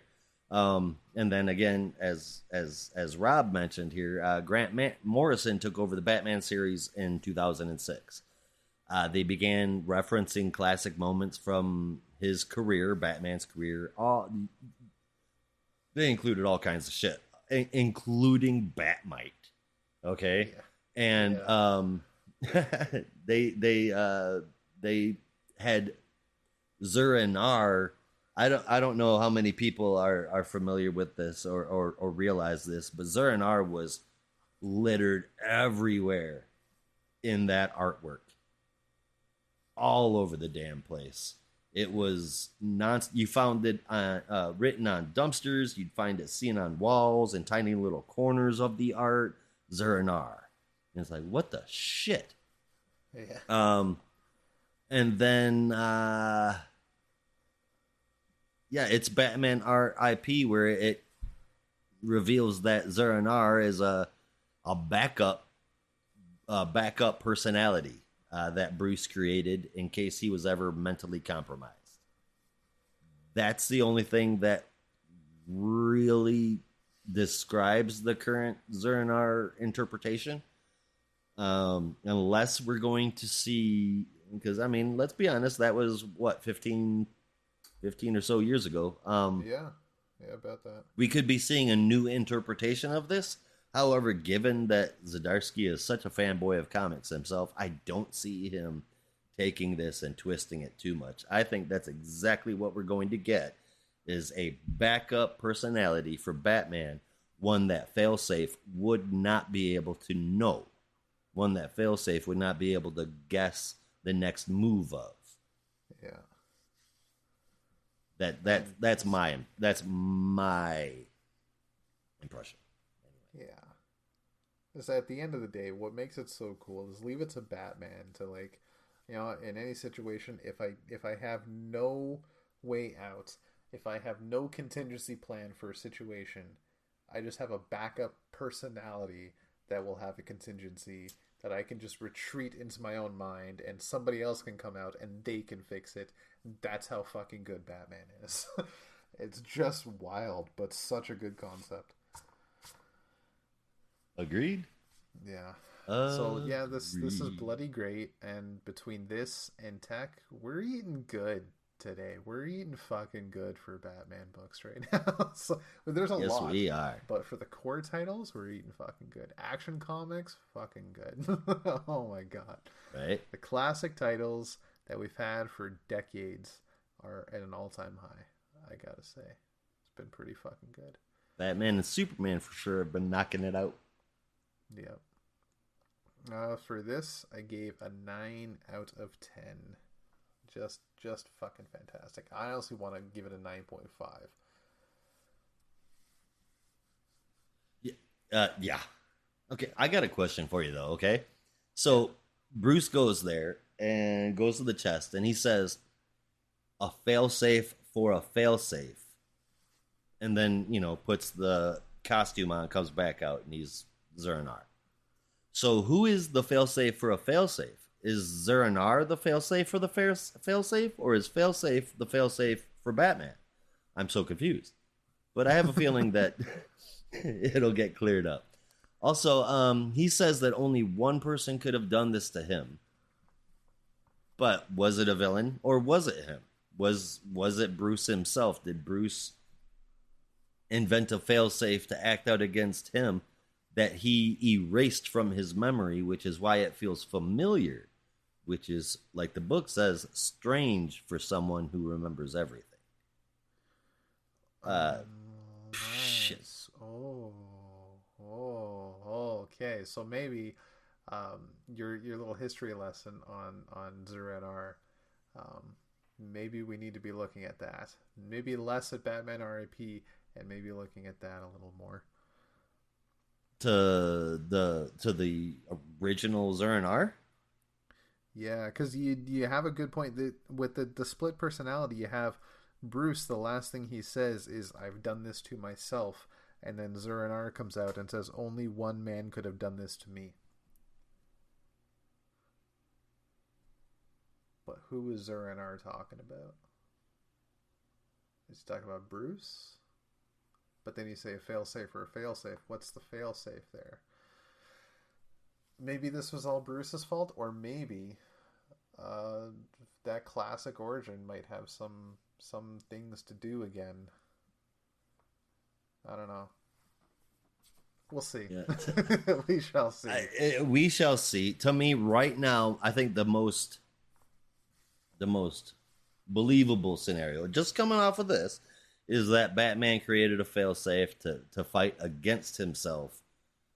Should he ever fall out of line, who knows why that failsafe was activated?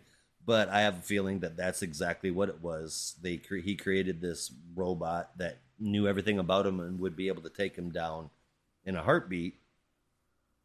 And the reason why he doesn't remember it is because he erased that part of his memory, so he wouldn't know how to beat the robot. Right. So that's the only thing that I can think of. But I guess we will have to wait and see. Yeah. But as he's Batman, he's got a contingency for everything, including another personality. Indeed. Man, 2 issues in, and I am super stoked. Jorge Jimenez on the art. This is bound to be my favorite art every month. I have super high expectations for this. I should know better at DC, but I really, really do. And as long as Tim doesn't slip and call Bruce Matt, everything's going to be gravy. Yeah. Comic fans know. I gave this one a 9 out of 10, man. Right on. Right on. And sticking with really fucking weird Batman, I suppose we can move on to the next title, eh? Unless you want to talk about the backup. The backup? Oh, shit. Yes. Did I completely forget about the backup? Oh, I completely forgot about the backup. Yes, please talk to me about the All backup. right. I completely forgot to read the damn backup. Oh, that's damn it. Well, there is a nice twist at the end if you want me to just save it for you, but we can still review it. I think our fans need that. They deserve it. There you go. Exactly. So this is the Catwoman backup, also part 2, written by Chip Zdarsky with art from Belen Ortega, colors from Luis Guerrero, and letters from Clayton Cowles. So this is 2 birds, 1 throne. In the aftermath of Oswald Cobblepot's death, Selina was tasked by the Executor, that's his name, a robot of the criminal underworld that carries out the wills of the deceased criminals, to find Oswald's next of kin, of which he had many, so they can be given portions of his fortune. But as Catwoman finds each one, she finds that they have each been killed. She gets the last one. Excuse me. Ethan Cobblepot, who was, as she described, the only kid recognized by Oswald, and you can see Batgirl Son of Penguin for more on that. But as she enters Ethan's apartment, she finds he is being strangled by a big mystery assailant, as there's bodies all over the apartment and everything just fucked up. So she gets in the way, kicks him in the back, whips him around the neck, but he pushes her against the wall. They have a fight. She kind of gets the upper hand, and Ethan calls for help, but the masked assailant knocks him out, hits his head against a cabinet. His head's bleeding. He's knocked unconscious. I believe he's not dead, as the executor says. He's still alive, but he's in a vegetative state, which negates him from being considered for the will. So Selena is the only one left to look at it. She requests about the information of the mothers of the children that are dead, and any payment she was going to receive, she will give to them. The will must be read, and Miss Kyle, Selena, is going to be the witness, as is read. But as for the future of the fortune, it is unknown where that will go until Addison and Aiden Cobblepot, a brother and sister duo, claim to be the children of Oswald, are there for the reading of the will, claiming inheritance money. And through a quick look at DNA records, it finds that they are, in fact, as children, as good enough for the executor. So, as per the will, they are now the proud new owners of the Iceberg Lounge and all of Oswald Cobblepot's various property holdings. And as for his gracious money fortune, it will be donated, all $10.8 million of his fortune, to the Flights of Fancy Bird Sanctuary in Metropolis, and that's it. To which Addison says, "What the fuck? We just got the lounge?" But then, so she's pissed off. And she wants to dismantle the robot, and like threats are being thrown left and right. She's not very happy. No, I don't blame her.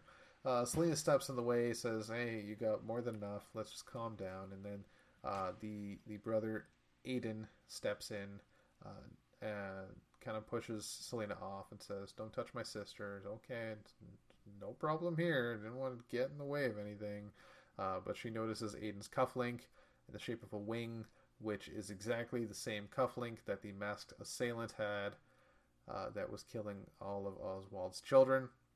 So as they take off, they give a little wink to Selena, says, "We'll be in touch." But Selena knows the truth. So, now that that's out of the way, the executor says, "The fee is now in your account, Miss Kyle, so now I will reach out to all the mothers and see if they're willing to be contacted by you." But as Selena says, "Thank you for that, but I'll also need another address. And next issue, you will see The Hunt." So there was that. That happened. I don't mean that in a bad way. I'm enjoying this backup. Me too, man. It doesn't really change the score whatsoever. No, it definitely doesn't bring it down. I wouldn't raise it either, but it definitely doesn't bring it down. So it's funny. I've been saying the Penguin needs to die for a long time. It's funny that this is the first Penguin story that I've loved in a long time. I love this so far, and it is because he died. It's wonderful. Yeah. Sorry, don't mean to sound cold-hearted, but I mean, he was seriously like the most expendable mainstream Batman villain that there is. Yeah, I could definitely see that. And again, we were talking about mainstream, but this one is definitely in a different stream. Time stream, you could say. And also features Oswald Cobblepot. Oh, and that's true. Yes, in a totally different role.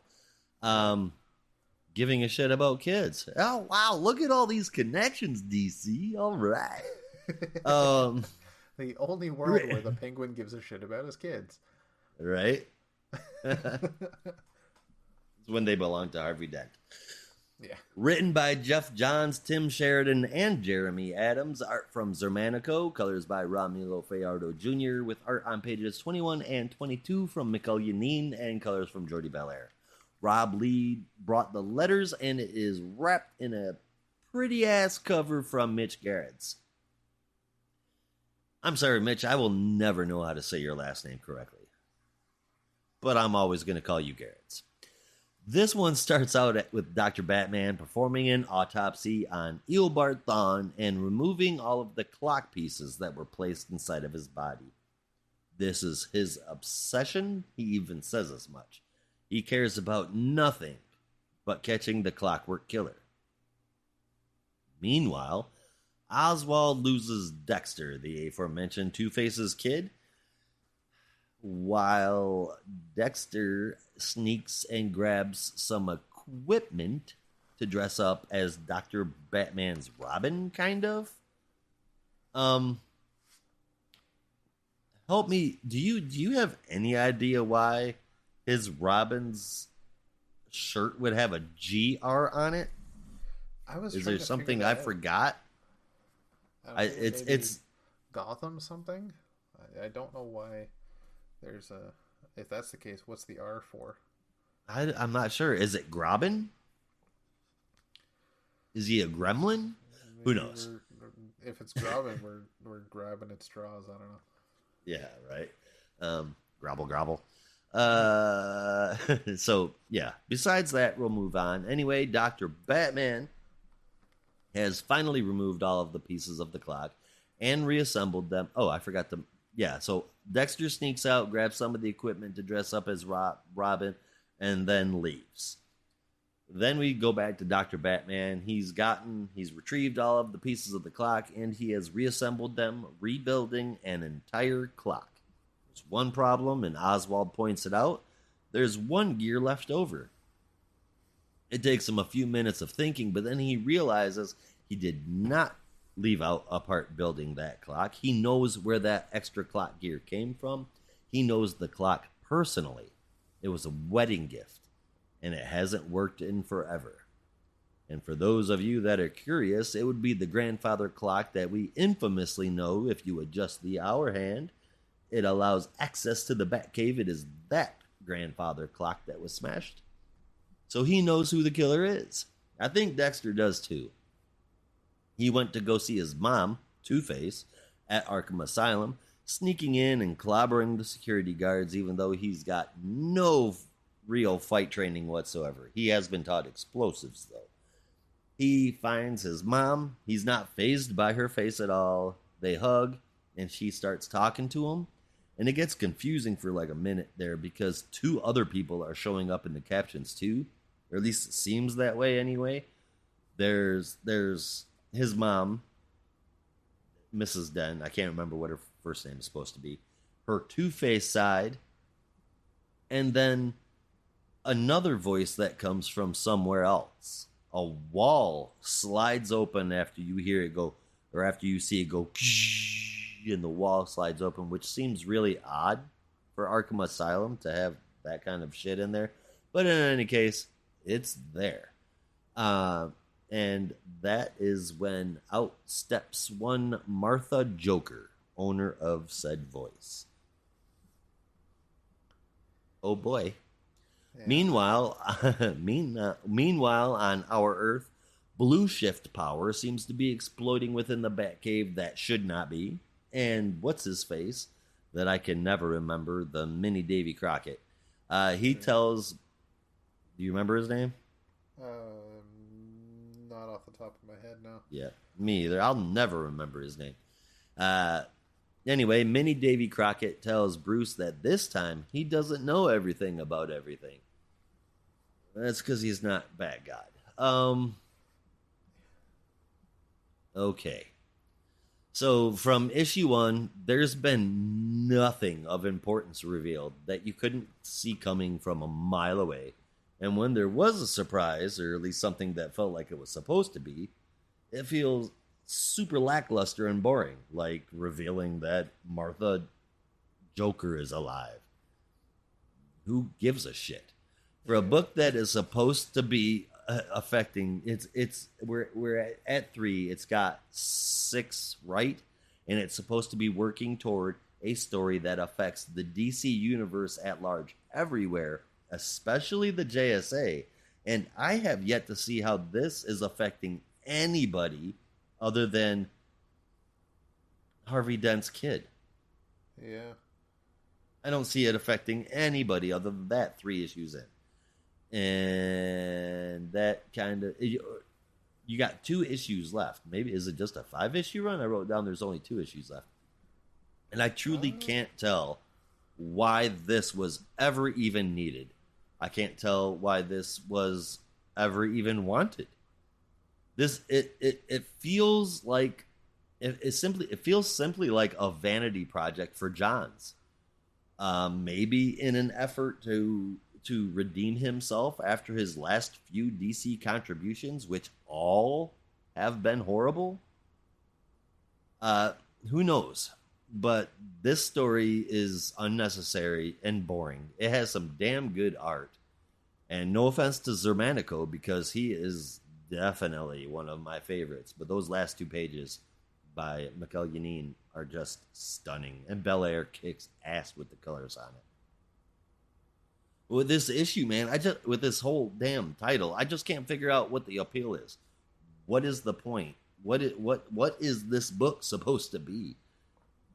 That it's messed up for a team of prolific writers, Jeff Johns, Tim Sheridan, and Jeremy Adams. None of these guys are rookies. But it's a team of good writers, and they've got no clue what they're doing. Or even worse, they know what they're doing, and they are producing this snooze fest. The art team, of course, that saves the score. And that score, with the art team in consideration, I give a 6.5.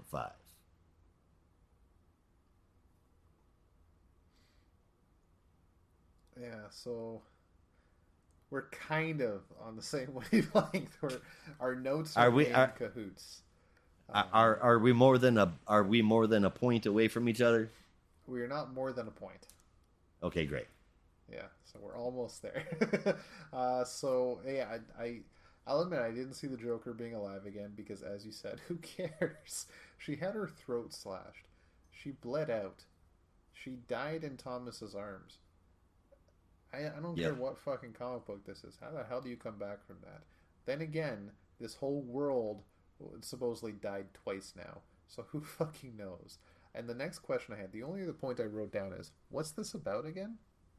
Because it's really very confusing. It's very convoluted. As a self-contained story, fine. But when you're beefing it up to the point that you are, I'm expecting more.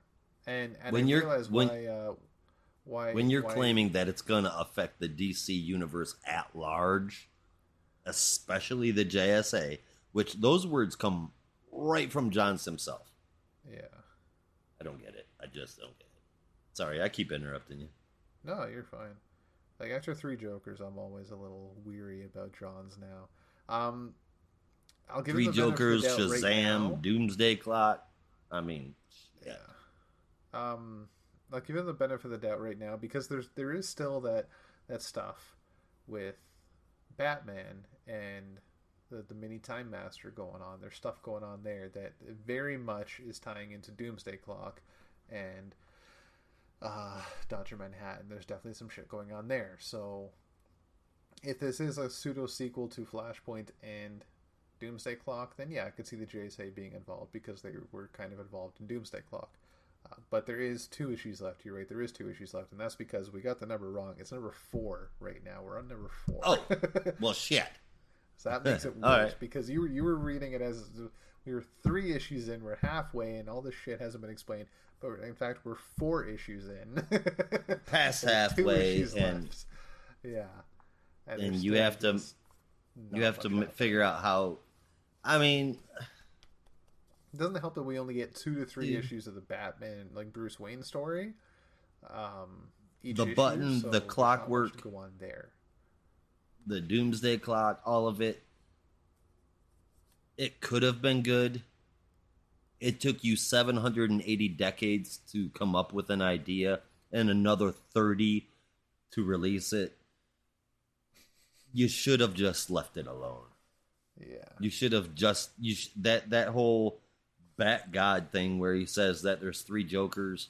That should have just been one of them things that were better left alone if you were going to give us what you gave us. Even worse than that is Doomsday Clock, which not only took forever for every issue to get to us, but ultimately led to fuck all. Yeah. How do But it you was get more enjoyable greenlit? than Three Jokers. I'll give it that. How do you get greenlit to write a story title that is supposed to change everything in the company just to have the entire plan for the company totally changed, and your book is allowed to continue to go on, Yeah. and ends with a baby Dr. Manhattan talking about the Incredible Hulk? Yeah. Which I'm still What kind holding of out hope. stupid shit was 3 that? years to go. I would not hold out hope. Secret Crisis. It's coming. Secret 2025. Crisis. Oh, Jesus Christ. That's only if DC does so bad that that they get sold to Disney. Yeah. Which. And then we'll see that shit. Yeah. But other than that, we'll never see it again. The age of amalgam comics is well and gone. Which is very unfortunate. Very unfortunate. I'm one of the few that enjoyed Amalgam Comics when they were around, but again, I didn't enjoy all of them, mind you, but I enjoyed some. One of the few. I own every single issue and both compendiums. Shit. Well, you got me beat. I just own one compendium and a couple of issues. Oh, I loved Amalgam so much. It was just... Yeah. Some had great stories, and then some had stories that were so silly and or bad that they were fun to read. Yeah. I just love that for Dark Claw, they had Dark Claw Adventures and Legends of the Dark Claw. They had your serious and you had your cartoony. Yep. And they were both good. They were both good. Yeah. Yeah. But that's enough about that. Is it, though? Is it? Doomsday Clock will give the benefit of the doubt because at least compared to Three Jokers, the quality did not decline rapidly across the issues. I think it kind of just stayed the same. It wasn't amazing, but it wasn't necessarily horrible. And you're right, it didn't necessarily lead to anything big. It was supposed to be company changing. The most it did was bring back the JSA and the Legion of Superheroes, which were knowingly missing throughout the entirety of New 52 and Rebirth. But that then led us to Bendis and Riley Rosmo's Legion of Superheroes. Yeah, let me, regardless of the crazy team behind it, regardless of the talentless team that they gave Legion of Superheroes to, I'm going to catch so much hell for saying this, but Legion of Superheroes was really cool back in the dot matrix printing days. Legion of Superheroes has not been great since like the early 80s, mid 80s. Every single story for the Legion of Superheroes has sucked since then. Every single one. You can't point out a story arc that is good because I will pick it apart just like I did to all you Crime Syndicate fans. And won, didn't I? I did. You conceded. Yeah. In any case... I'm talking to our listeners, not you, Rob. That's an old argument that happened on Twitter, but I won it. And Legion of Superheroes sucks too. I am a huge JSA fan. I'm glad the JSA came back, but there just really is no place for the Legion of Superheroes. Yeah. So I feel like that's one of those titles that should have been better left alone and loved, rather than dragged out and potentially ruined. And that's exactly what happened. They ruined the Legion of Superheroes. Everybody but Dexter Soy, who did the character redesigns, or no, excuse me, that was not Dexter Soy. That was Ryan Sook. Ryan Sook did the character redesigns, and those were gorgeous. Yeah, they're better off, I think, not in their own book, but as supporting cast. There's definitely some interesting characters I think you could do some good work with, but as they debuted, I think they debuted in Action Comics back in the Silver Age or maybe the Golden Age, that's where they thrive as supporting characters, not necessarily lead. Especially when you have so many. Ensemble casts that big, it's hard to really give everyone a voice and be interesting.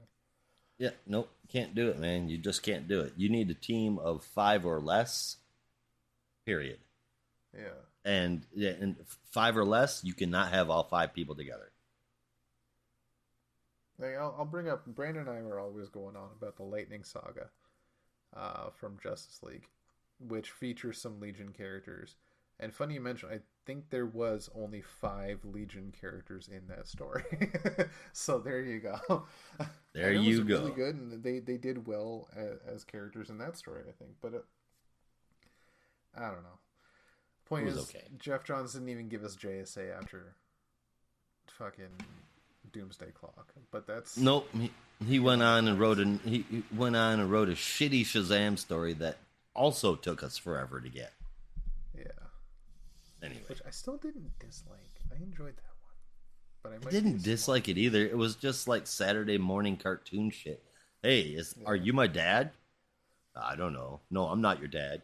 I've got magic powers. Fuck yeah, I'm your dad. Yeah, I'm your Mind dad. if I climb inside your ear and fight an alien? That's the book. That's a cartoon. That's the whole. That's the whole series. Shit. Oh, and it's revealed that the wizard Shazam is a total douchebag, but we kind of already knew that. He always was. Yeah. Flashpoint Beyond, though. Yeah, I don't know where to go with it anymore. I'm hoping something actually happens, but it's probably going to end with, something happens, and then it just never gets picked up again, because that seems to be Jeff Johns' MO in the past 10 years. Right. We'll see. We shall see. I'm hoping at least it's something cool. I'm hoping it does. It's going to be something super fucking dumb, like Our Man has been working with Joker. I don't know. I hope not. I'm really hoping. So there's this whole thing about why is this world back, and it was supposed to be gone, and what the fuck is Bruce even doing? None of it makes any sense. There's still so many questions to be answered. Yeah, like, we'll see. When you killed Dr. Batman, why didn't you let him stay dead? Yeah. And then after you killed him again, why didn't you let him stay dead? There's a billion gajillion. Again. Exactly. There were 3 times. The third time. There's a bajillion multiverse characters out there, but you have to go to a Batman one that's already been killed off with no explanation as to why he's still here, other than y'all are so scared of not doing something Batman related. That's sad. At this point, it's either Dr. Batman or Batman Who Laughs, so you decide. I'll take Dr. Batman. Yeah. Yeah.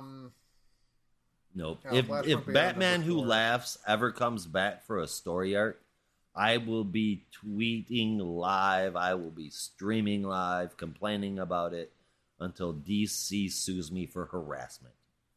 I don't think you'll be the only one. Batman Who Laughs tends to be universally hated these days. Oh, so bad.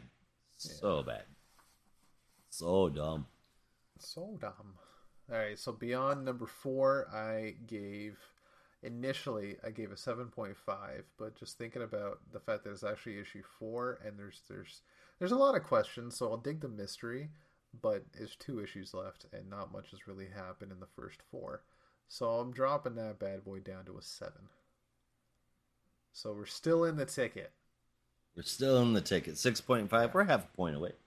Yeah. All right. Well, we had one funky multiverse story. And I suppose with one issue left, let's get into more funky multiverse stories, shall we? Why the hell not? We are Next up, Dark Crisis, Wad of Dirty Toilet Paper, number 3. That is right. It is the Dark Crisis on Infinite Earths starting next issue. Yeah, so this is written by Joshua Williamson with pencils from Daniel Sampere, inks from Daniel Sampere, Daniel Enrique, and I don't know why you're not called Danny Mickey, Colors from Alejandro Sanchez, letters from Tom Napolitano. So, as follows, this is what happens in this month's Green Lantern number 14. At least that's what it fucking feels like. So, the people are scared. Deathstroke's henchmen, I wanted to call them Villainy Inc., but that's another bad book. Fucking Secret Society shit. They're running wild, giving the beat down to heroes all over the world. And the people are calling for the Justice League. But they're not coming because they're fucked up. So Gar is in hospital and Dick just feels shitty about it. And the entire Bat family, or at least the sidekicks, and the Teen Titans are there outside the hospital trying to figure out their next move. Roy and Jason share moments where, don't worry, brother, I remember, we'll find Leanne. Leanne Harper will be found, and Roy will be reunited. I fucking hope. It's only been 2 years. Let's get on this shit. So they're trying to figure out what the hell they're going to do next when everything seems dire. But then they reference Black Adam's team, i.e. the Justice League. And then we get a little look through the grapevine of where each member of the Justice League is right now under the helpful protection of Black Adam. It's not going well. Some people are off doing stuff. Some people are they're doing some stuff, but Black Adam is thinking it's not going well enough. There's shit falling all over the place. Terrific's Island is under siege. Kahndaq is under attack. We need defenses in the Hall of Justice fortified. Corto Maltese has fallen, and that place was already a crime-ridden swab, so what the hell happened to it now? So they have Count Vertigo held hostage, captured at the Hall of Justice. And I say held hostage because Black Adam has him in a chokehold to end his life. Man's bleeding out of his nose, which he's supposed to be doing to other people, yet he's got the bloody nose. So, shit's going down. And the entirety of the entire other members of the Justice League are saying, let him go. Calm the fuck down. What are you doing? We don't do that. And eventually, just as he's about to crush Vertigo's skull, Yara Flor, Wonder Girl, comes in, lassos Black Adam's arm, and pulls him away. It says, you know what? I'm joining the team. As Black Adam storms out of there saying, you're all a waste of my time. So Yara says, I've seen what's been going on, and I've decided I need to join your little Justice League. But as Damian says, there is no Justice League. And says Black Adam is right. Damian, I was just going to say, Damian also agreed with Black Adam. Yeah. They have Silly to reach Damian. the darkness to be ready for it.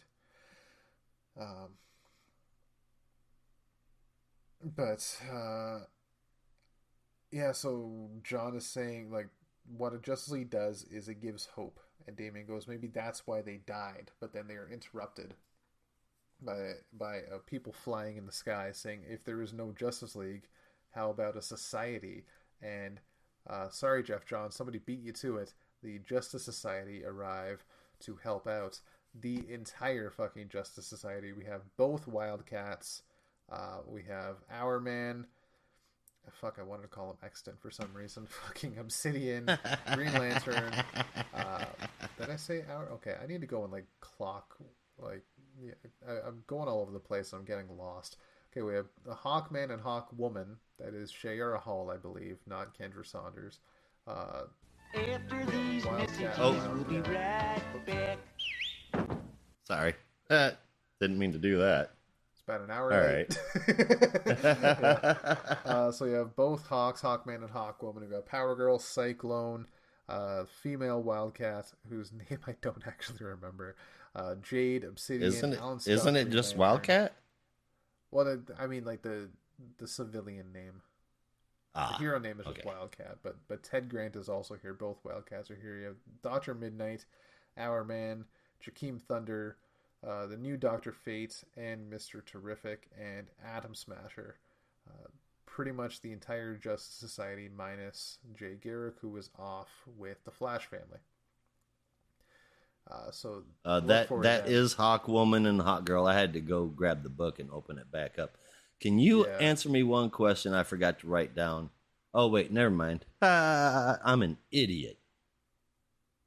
Never mind. I'm not even going to tell you what that question was. Oh, no, I want to know now. Oh, my God. I opened it up. I'm like, why does Blue Beetle have a cape? Don't worry. As I said, I was going to call him extant. I have no idea why. That's worse. Extant is a red costume. That's true. Yeah. That's true. Yeah. So, no, that is Obsidian. I don't know when... I could be wrong, but I'm pretty sure that's a female Dr. Fate. Or not Dr. Midnight, rather? Yes. Yeah. When the hell did that happen? But I don't understand. I don't remember... maybe I just forgot, but I don't remember Alan Scott and Obsidian finding Jade. Remember when she disappeared? Am I just forgetting them finding her? In Infinite Frontier, I think, because she had rejoined Infinity Inc. when they were like kind of lost in the universe, and then Alan and Obsidian had gone off. They ended up in space. I don't remember how it all concluded, but they all found each other again. Okay, I couldn't remember them finding each other, but all right, good deal. Yeah. Good deal. So, the Justice Society is back, and you'll have to wait till next issue to see what they do, because that's the last time you see them this issue. Now we go over to Deathstroke HQ, where Slade Wilson himself is fighting with a voice inside his head that's claiming he has a mission. He must create a crisis. Which, fuck, it's issue 3. If you haven't created the crisis by now, the fuck you doing, right? The fuck you doing, bud? Yeah. I know what you're doing. Right. Fuck, I don't know what you're doing, bud. Shit. So, some members of the secret society come in saying that look what we found, trying to sneak in, and it's none other than Ravager, who's a little beaten and torn up. Didn't know Deathstroke was alive, wonders why he didn't come and find her, and she had no clue, and this is a new low. And is this all because of Respawn, even though you barely knew him? But then he reveals that no, this is bound to happen, but you need to be my legacy. And then as he turns, his face is still in shadows, but she can see some black goop running down his face, and she wonders what the hell's happening with him. He says, I've become part of something bigger. The darkness is speaking to me, because as I mentioned earlier, you can't look up the darkness. I'm turning into Rudy Giuliani. Oh, fuck no. That's what went through my fucking head when I saw that shit leaking out of his fucking face. Oh god. Anyway. So Ravager kicks him down, saying, "Stay away from me," and the members of the secret society, including fucking Prometheus, who used to be a badass and now he's a bad character, is just running to his side, and then Slade says, "Perfect timing," and with a caulk of a bird, K-A-W-K, I don't know why he's caulking like a bird, black and blue flies out of his mouth and all over the secret society members, who are screaming in agony, "Please God, no." And then Slade says, "I think I know how to start a crisis." And then it cuts away. Very ominous, very curious. We then go to Sector 666 on the planet Riot with the Green Lantern Corps, which this, for me, was very much like a Guardians of the Galaxy and Infinity War moments, where you get the upbeat music, and you're like, I know it's the planet of death and it's the Black Lanterns, but for me it was just, finally the Green Lanterns are back. Yeah. So the entire Corps, Hal has brought them out to the planet Riot, where the Black Lantern power battery has lit up and is back. And as Hal is explaining to Joe and Kyle, through Black Adam, he found out that Necron was working with Pariah. And he always suspected that Necron was connected to something bigger, so now he knows what he has to do, and he's going to go check it out solo, and he needs the Green Lantern Corps there in case something goes wrong. But Kyle and Joe says, hey, nah, you're not just leaving us out to dry. We're coming with you. We're partners. So Hal says to Guy and Simon, if we're not back in 24 hours, destroy the Black Lantern, but if anything comes out and it's not us, Guy knows what to do. So the three of them go into the Black Lantern. We see Black Lantern versions of the trio as they fall through a dark abyss and land into the mysterious area that Pariah has his machine with the various planets, which I believe is the old multiverse. So Kyle, Hal, and Joe are trying to stand up to him. They're claiming that he has no power and that they're gonna take him out. And Hal fires a beam, the construct of the Justice League that have fallen, to chase after them. But Pariah just absorbs the power. So Kyle and Joe run interference and start shooting him with green beams as Hal goes for the Earth Green Lantern .1 planet and touches it. He realizes he's never felt anything this powerful before, and Pariah goes crazy saying, don't touch my worlds. And oh my god, I just realized what that is. No, just that one panel, if you look at the page, Josh, where Hal is touching the planet and talking about the power, which I believe is page 21.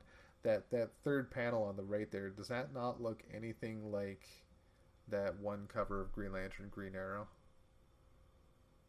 Oh God, it does, doesn't it? Doesn't it? Yeah, just a little bit. Never again. Oh yeah, but I mean, close enough to call it a homage. Yeah. So as Hal is absorbing the power, he says, "These are not worlds, Pariah. They're weapons." Yeah, or it's turning the Justice League into weapons as the power illuminates and bursts him into flame, and he fades away seemingly twice. It was really weird how that... Oh, no, I get it. Okay, it's a zigzag. I see. I was reading a classic comic style, left to right, and then top to bottom. Yeah. Never mind. I get it now. Fuck, that really confused me until just now.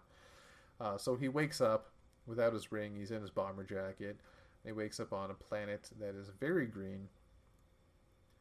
He doesn't have his ring, and he says, maybe I can borrow one, because there's Green Lantern shit everywhere. And he almost gets crushed by a construct sword, and looks up, and there is a few people you might recognize. We see Green Lantern Jason, Green Lantern Kyle.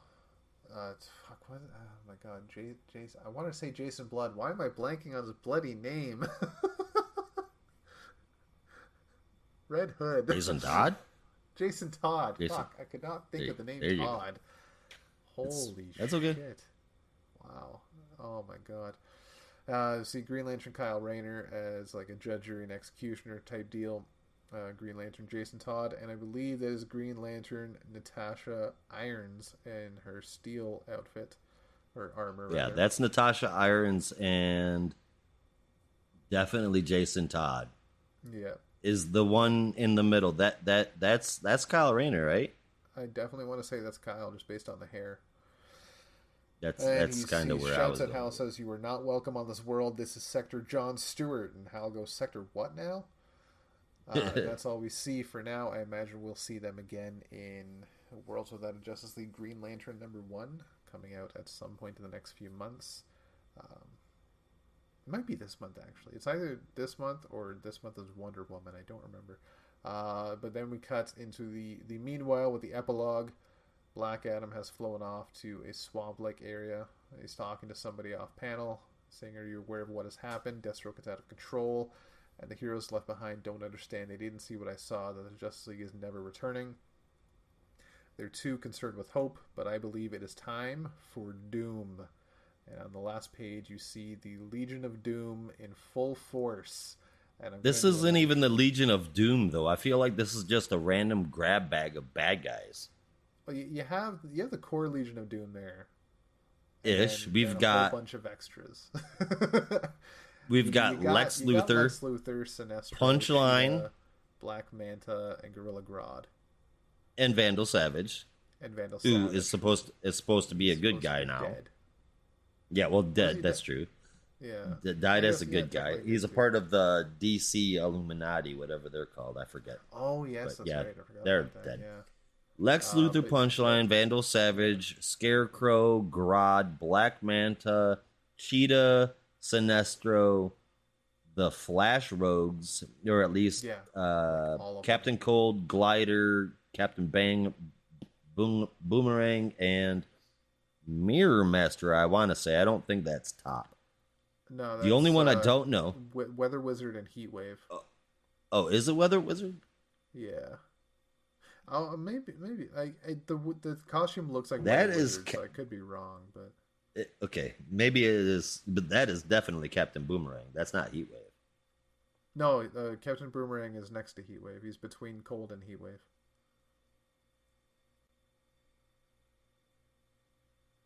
I am.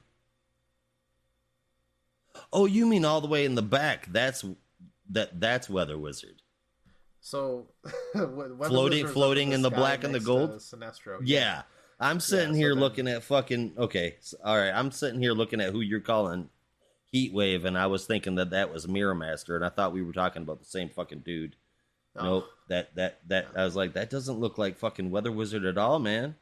Of course, the Weather Wizard they got going on here is looking a little Chris Angel, but Yeah, I could be wrong. It reminds me of the most recent Weather Wizard costume. So, but the next issue, Deathstroke versus Legion of Doom, as it is. Yeah, so that's the issue. That is all 30 pages of Dark Crisis on Infinite Earths #3, and now there's two ways to look at this in my point of view. So for a story about personal moments and what you would do in a time of grief, as well as also a Green Lantern book, it's good. It's good. I like it. For that, it's good. But for a story that's part 3 of a 7-part summer event crisis, it's awkward and lazy. We just talked about the same idea with Flashpoint Beyond #4, that you're in part 3 of 7 for a summer event that you're calling a dark crisis. That is the crisis of all crises that we've heard a million times already. And it's supposed to change the 20th DC direct universe sequel to Crisis on forever. Infinite Earths. Yeah. And you're taking it super fucking slow, bud. Where is this going? It's almost no story here. It's just people reacting to things for the last 3 issues. There's I know not why. much happening. They're literally everyone is just something happens, they react. Something happens, they react. That's it. I know why. What's the whole purpose of this? It feels like there's no purpose. Fuck it. It's like 6.5 out of 10. Now 7 out of 10 because of Lanterns. Lanterns gave Black it a Adam. 7 out of 10. The lantern part confused the shit out of me. I'm glad to see the lanterns show up, but what's going on makes me scratch my head and go, huh? Although I will say, well, why? What the fuck is up with? So I get why Necron would be in Sector 666. Yeah. What I don't get is why Pariah and Necron would be working together, because that makes no sense. Second, Sector John Stewart, that whole thing, while I admittedly think that Kyle, Jason, and Natasha look fucking cool as Green Lanterns, I'm really confused as to what the hell that's supposed to be. Because if these worlds are supposed to be their ideal worlds, no offense, Hal, but I have this feeling like Hal would be in charge of everything. Well, it's not Hal's world he fell into. He fell into John's world. Oh, he did. Okay, I must have missed that. But Black Adam going to the Legion of Doom after the new kids won't listen to him when he says hurt, kill people. Cool. Good idea. Yeah. One I definitely should have seen coming. I just didn't. The art is always good in a Dark Crisis book. This one is no different. That was the end of the compliments. the whole instability with the new Justice League, where it's literally, hey, we're getting together. No, we are not. Well, can we please to get together? I tell you what, we're not going to be the Justice League, but we will hang out in the hall and stare at each other a lot. That cool? Yeah. That'll work, dude. There's a shit ton of heroes calling themselves the JSA. Old timers, new timers. I've never seen the JSA that big before. And why they're floating in like they just got to town, I don't understand. You would have thought that the JSA would have responded immediately when the Justice League was announced to be dead. Yeah. The whole Sector John Stewart stuff, don't get it. The Black Lantern stuff, oh, I mean, okay, I guess. I don't see why we needed Necron here whatsoever. Nothing. So this is Williamson throwing every good idea DC has ever had at a wall. He's taking a bunch of pieces from different puzzles and a giant fucking mallet, and he's trying to smash them together. This is single-handedly the most ambitious thing that Williamson has ever done. But the king of non-endings is going to deliver just that. A non-ending. That's why every fucking issue that comes out is just page by page Bendis dialogue. This happens. Oh, really? That happened? Yeah, that happened. You're shitting me. This happened? That's every fucking page. It's not a million balloons on one page doing it, but it's the same fucking thing spread out across the entire issue. There's nothing going on. Just a bunch of people saying, hey, we should do something. And another group of people saying, but you won't do it right. What the fuck is that? Yeah. Okay, so there's nothing in this that makes me believe that this is going to be any kind of flavor of good. I give this a lower score than I gave another issue earlier that I called just a comic book, because this is a whole lot more than that. So far, this is a whole just an event, which is weird to say. It's a shitty event. I think I would recommend Identity Crisis before I recommended this. Oh, shit. Or 0 Hour. And please, let's get this straight, 100% straight. There is a big difference between paying homage to someone, like we see in the Batman runs that Rob and I were talking about. There's a big difference between that and thinking you can do it better. Nobody's going to do Grant Morrison, Williamson. You might think you're getting close, but you're not. You're really just embarrassing yourself. This is bad. This is worse than death metal. The second part of Batman Who Laughs with Perpetua and Apex Predator and all of that shit. Yeah. That was horrible. This is worse. I with the art and the cool way that the Green Lanterns looked at the very end, Kyle, Todd, and Natasha, that helped out a whole fucking bunch, and it raised it up to 6.5 out of 10. Oh, fuck, no. We had the same bloody score. Yep. Oh, shit. Yep. Well, same bloody score. Well, we have talked about a whole lot of books. Well, let's talk about our favorites. Yes. What do you got? Oh, buddy, I had a few. So number 3, I put Poison Ivy. So like I said, sleeper hit of the summer. It's been a blast. Number 2, I had New Champion of Shazam. Doc Shaner makes it, but the story is also fantastic. Mm-hmm. And number 1, I had Batman. I had to give it to it. God, it's been so long since I think I've had Batman as number 1. I actually don't know. Me too, my friend. Doing this 86 episodes now. I've been doing this. I don't know if I've ever had Batman at number 1. So here we are. I know that I have, I just can't remember the last time I did. Yeah. So, what was your favorite moment, Rob? Oh, favorite moment. There was a lot of cool moments, but I had to give it to NAR. That was a jaw dropper. Indeed, it was, and I will let you know right now that that is my favorite moment as well. When I saw Brandon tell you that you were going to shake your pants, I couldn't believe he didn't send that message to me. Holy shit! This maybe because of all the Batman RIP Batman talk RIP stuff. Yeah, weeks. Yeah. yep. But I sat up. I didn't shit myself, but I was seriously surprised. That was awesome. Yeah. And then my top three. Number 3 is going to go to Batman, White Knight, Red Hood, Blue Pants, Black Socks, number 1. It's awesome. It's a great expansion of the White Knight universe. And Red Hood, Black Socks is just fantastic. Number 2, I am going to give to Poison Ivy because it is an emotional roller coaster that's done very well. It's probably some of G. Willow Wilson's best work ever.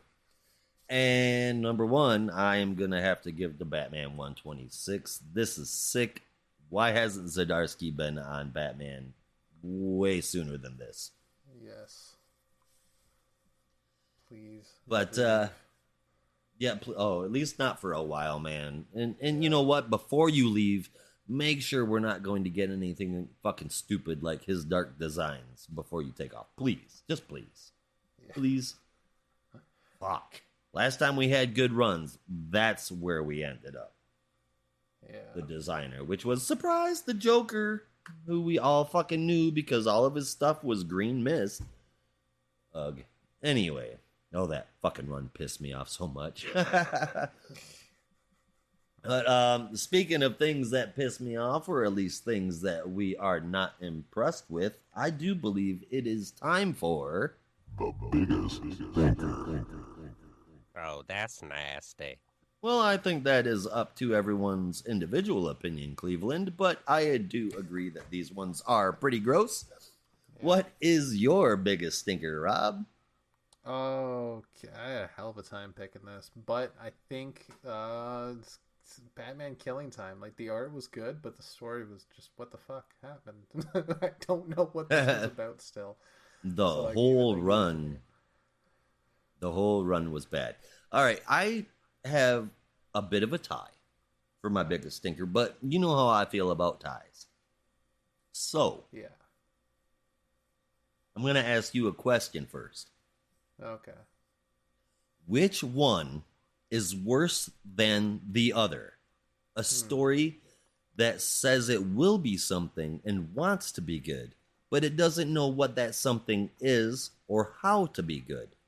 Or a story that knows what it is, that it does indeed do something and should be good, but doesn't care what it is, what it does, or if it's good or not. Which one is worse? The latter. Then it's Dark Crisis. Okay. That is my shitstorm. That is the biggest stinker. And my other option there was Flashpoint Beyond. A story that says it will be something, but has no idea what it will be. That's the fucking dead-ass definition of everything John's done in the last 5 years at DC. Not independently. He's got some good shit out there independently. He just needs to leave the capes alone, like Williamson and Tynan. That is it for the biggest stinker, Rob. Yeah. And that is our show. Yeah. So we made it. And remember, you can help support the show by going to buymeacoffee.com/NAR podcast for just $1 a month. And you can join us online all over the place. We're practically everywhere. And as always, there's only one way to say goodbye around here. Until next time, be good to each other. Be good to yourselves. And don't be a robot.